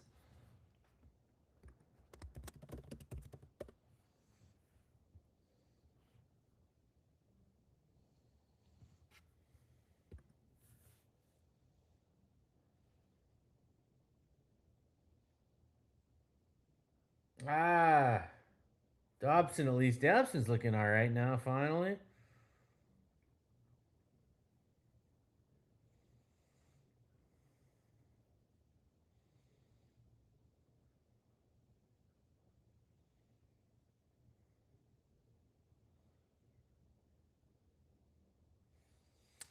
Another nice little shot block there by Buffalo. It's a minute 17 to go. Canes are pressing. Sabres are in a shell. They're not getting out of that shell, so it's just a matter of can the Habs get punched something through.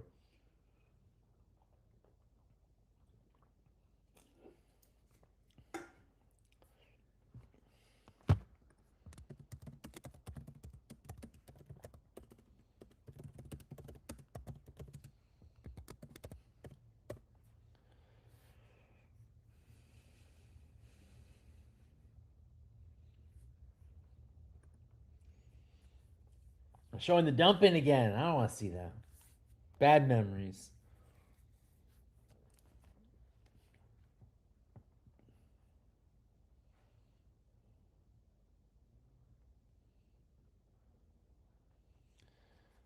All right, here.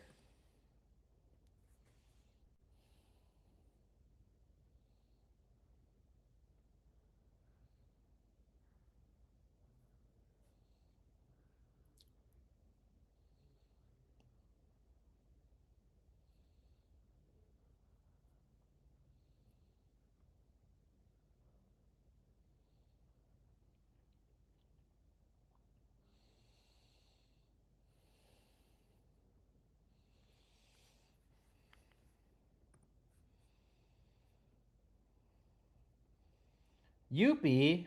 What's wrong with Youpie? You always come. You always badmouth Youpie at like the weirdest time, like minute left in the game. You're like, I hate Youpie. I don't know why Youpie gets you riled up in the last minute. Can they shoot? That would be a nice thing to do. Get a shot on goal even. There you go. Back to the point.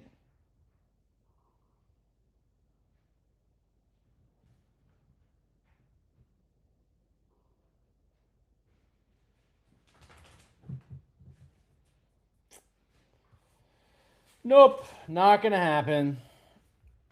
We are going to go back to Buffalo.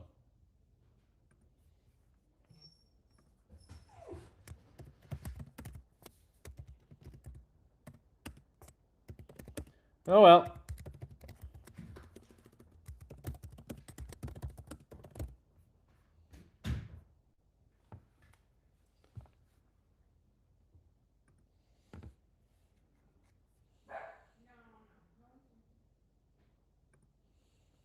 This series ain't over yet.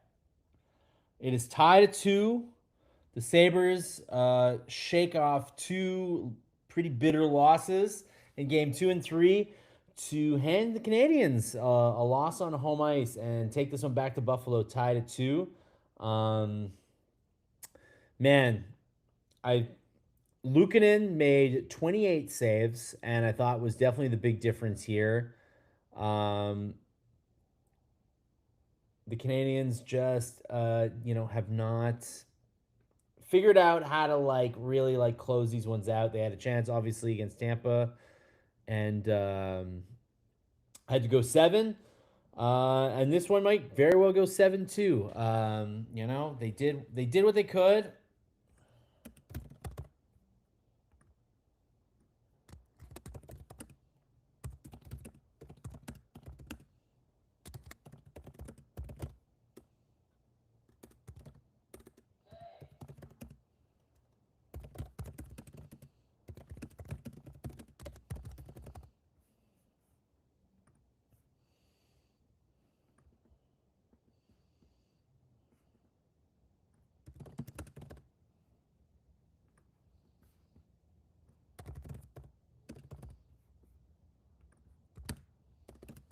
So let me know how you guys feel about this one.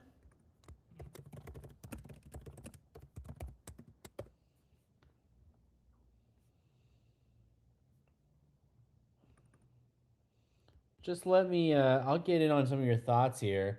Not the best Habs game this series. We got goal lead. Coulda, woulda, shoulda. 1-7 on the power play. That's the turning point. Lucky bounce is a difference. It's now a best of 3. Mascots are okay with baseball. Maybe not for hockey. At least bring on Carolina chant stopped. Is that what they were chanting? I couldn't hear what they were chanting before. Can't make sense. Shout out to the Talifers. We lost because Buffalo capitalized, and we did not. They scored 3. Habs scored 2. Their goalie was sharp. Dobes was sharp, but their goalie was a little sharper, and that's what happened, man. Buffalo played better today. They Canadians, I thought, they didn't play badly, but they were sloppy, and they definitely missed some opportunities. As Max said, too many passengers tonight. Lacked the net presence. Sabres wanted it more. Interesting thought. I mean, it makes sense.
How many saves did Luukkonen have in the end?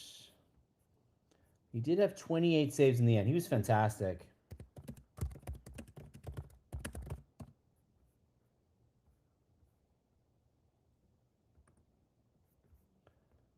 I don't know what to say about the goaltending, man. I think our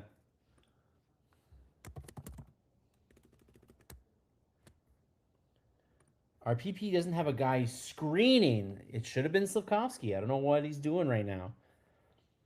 He was light on the puck, light on his balance, and ineffective. Who are you talking about? Slav? Yeah. Slav did not have a good game tonight. That was worrisome. That was worrisome. Close game. Goalie changed. Helped the Sabres. Lots of breaks. Bad and good. Both ways. Hope we don't lose the next 2. Or the smartest fans in hockey will riot again. I don't think there's any rioting that's going to happen. I think there's lots of disappointment, but I don't think they're going to riot. Deserved result for Buffalo. They came out strong and they played smart. Yeah, this was a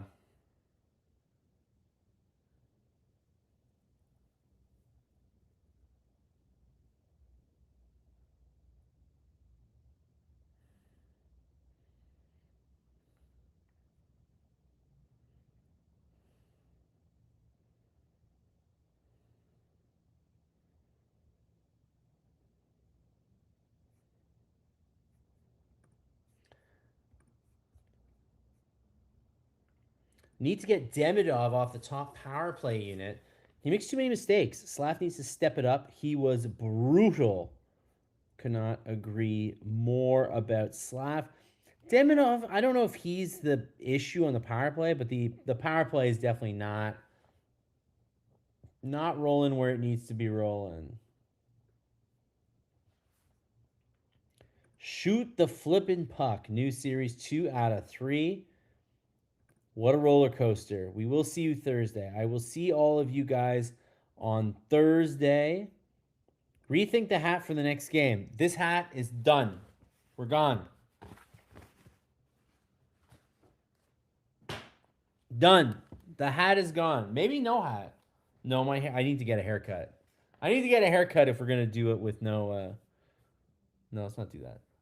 Okay.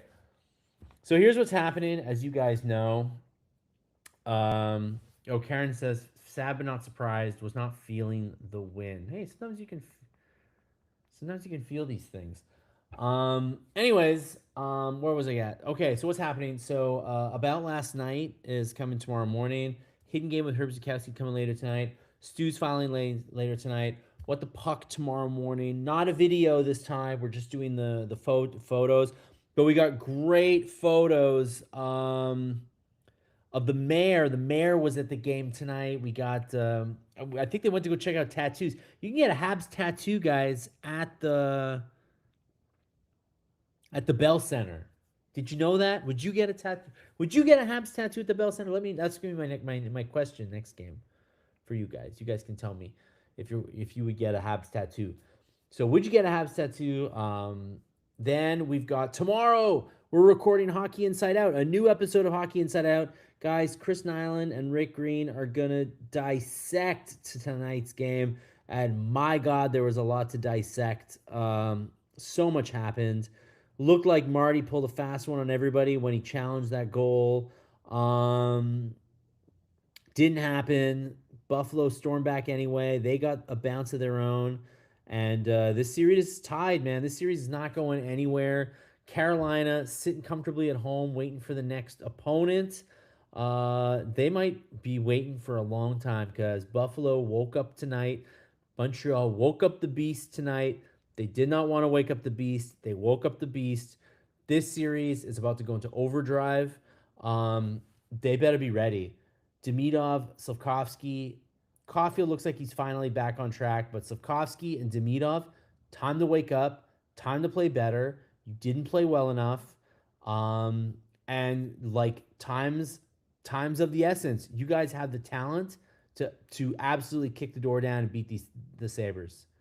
Slavkovsky and Demidov are more talented than anybody on the Sabres, but they haven't shown it yet. Don't know what's going to happen. So stay tuned for all that. Stay tuned for Hockey Inside Out tomorrow. New episode. I cannot wait. It's going to be great. And yeah, man, have a good one. Thank you so much for coming. There will be a new hat on Thursday. I will premiere a brand new hat that you've not seen before. Whether I had time to go buy one or I go back into the closet and I get one. Because there's lots of hats you haven't seen before. I have so many hats. So maybe it's a hat you haven't seen before. We shall see. But thank you so much for joining. I'll see you guys all on Thursday.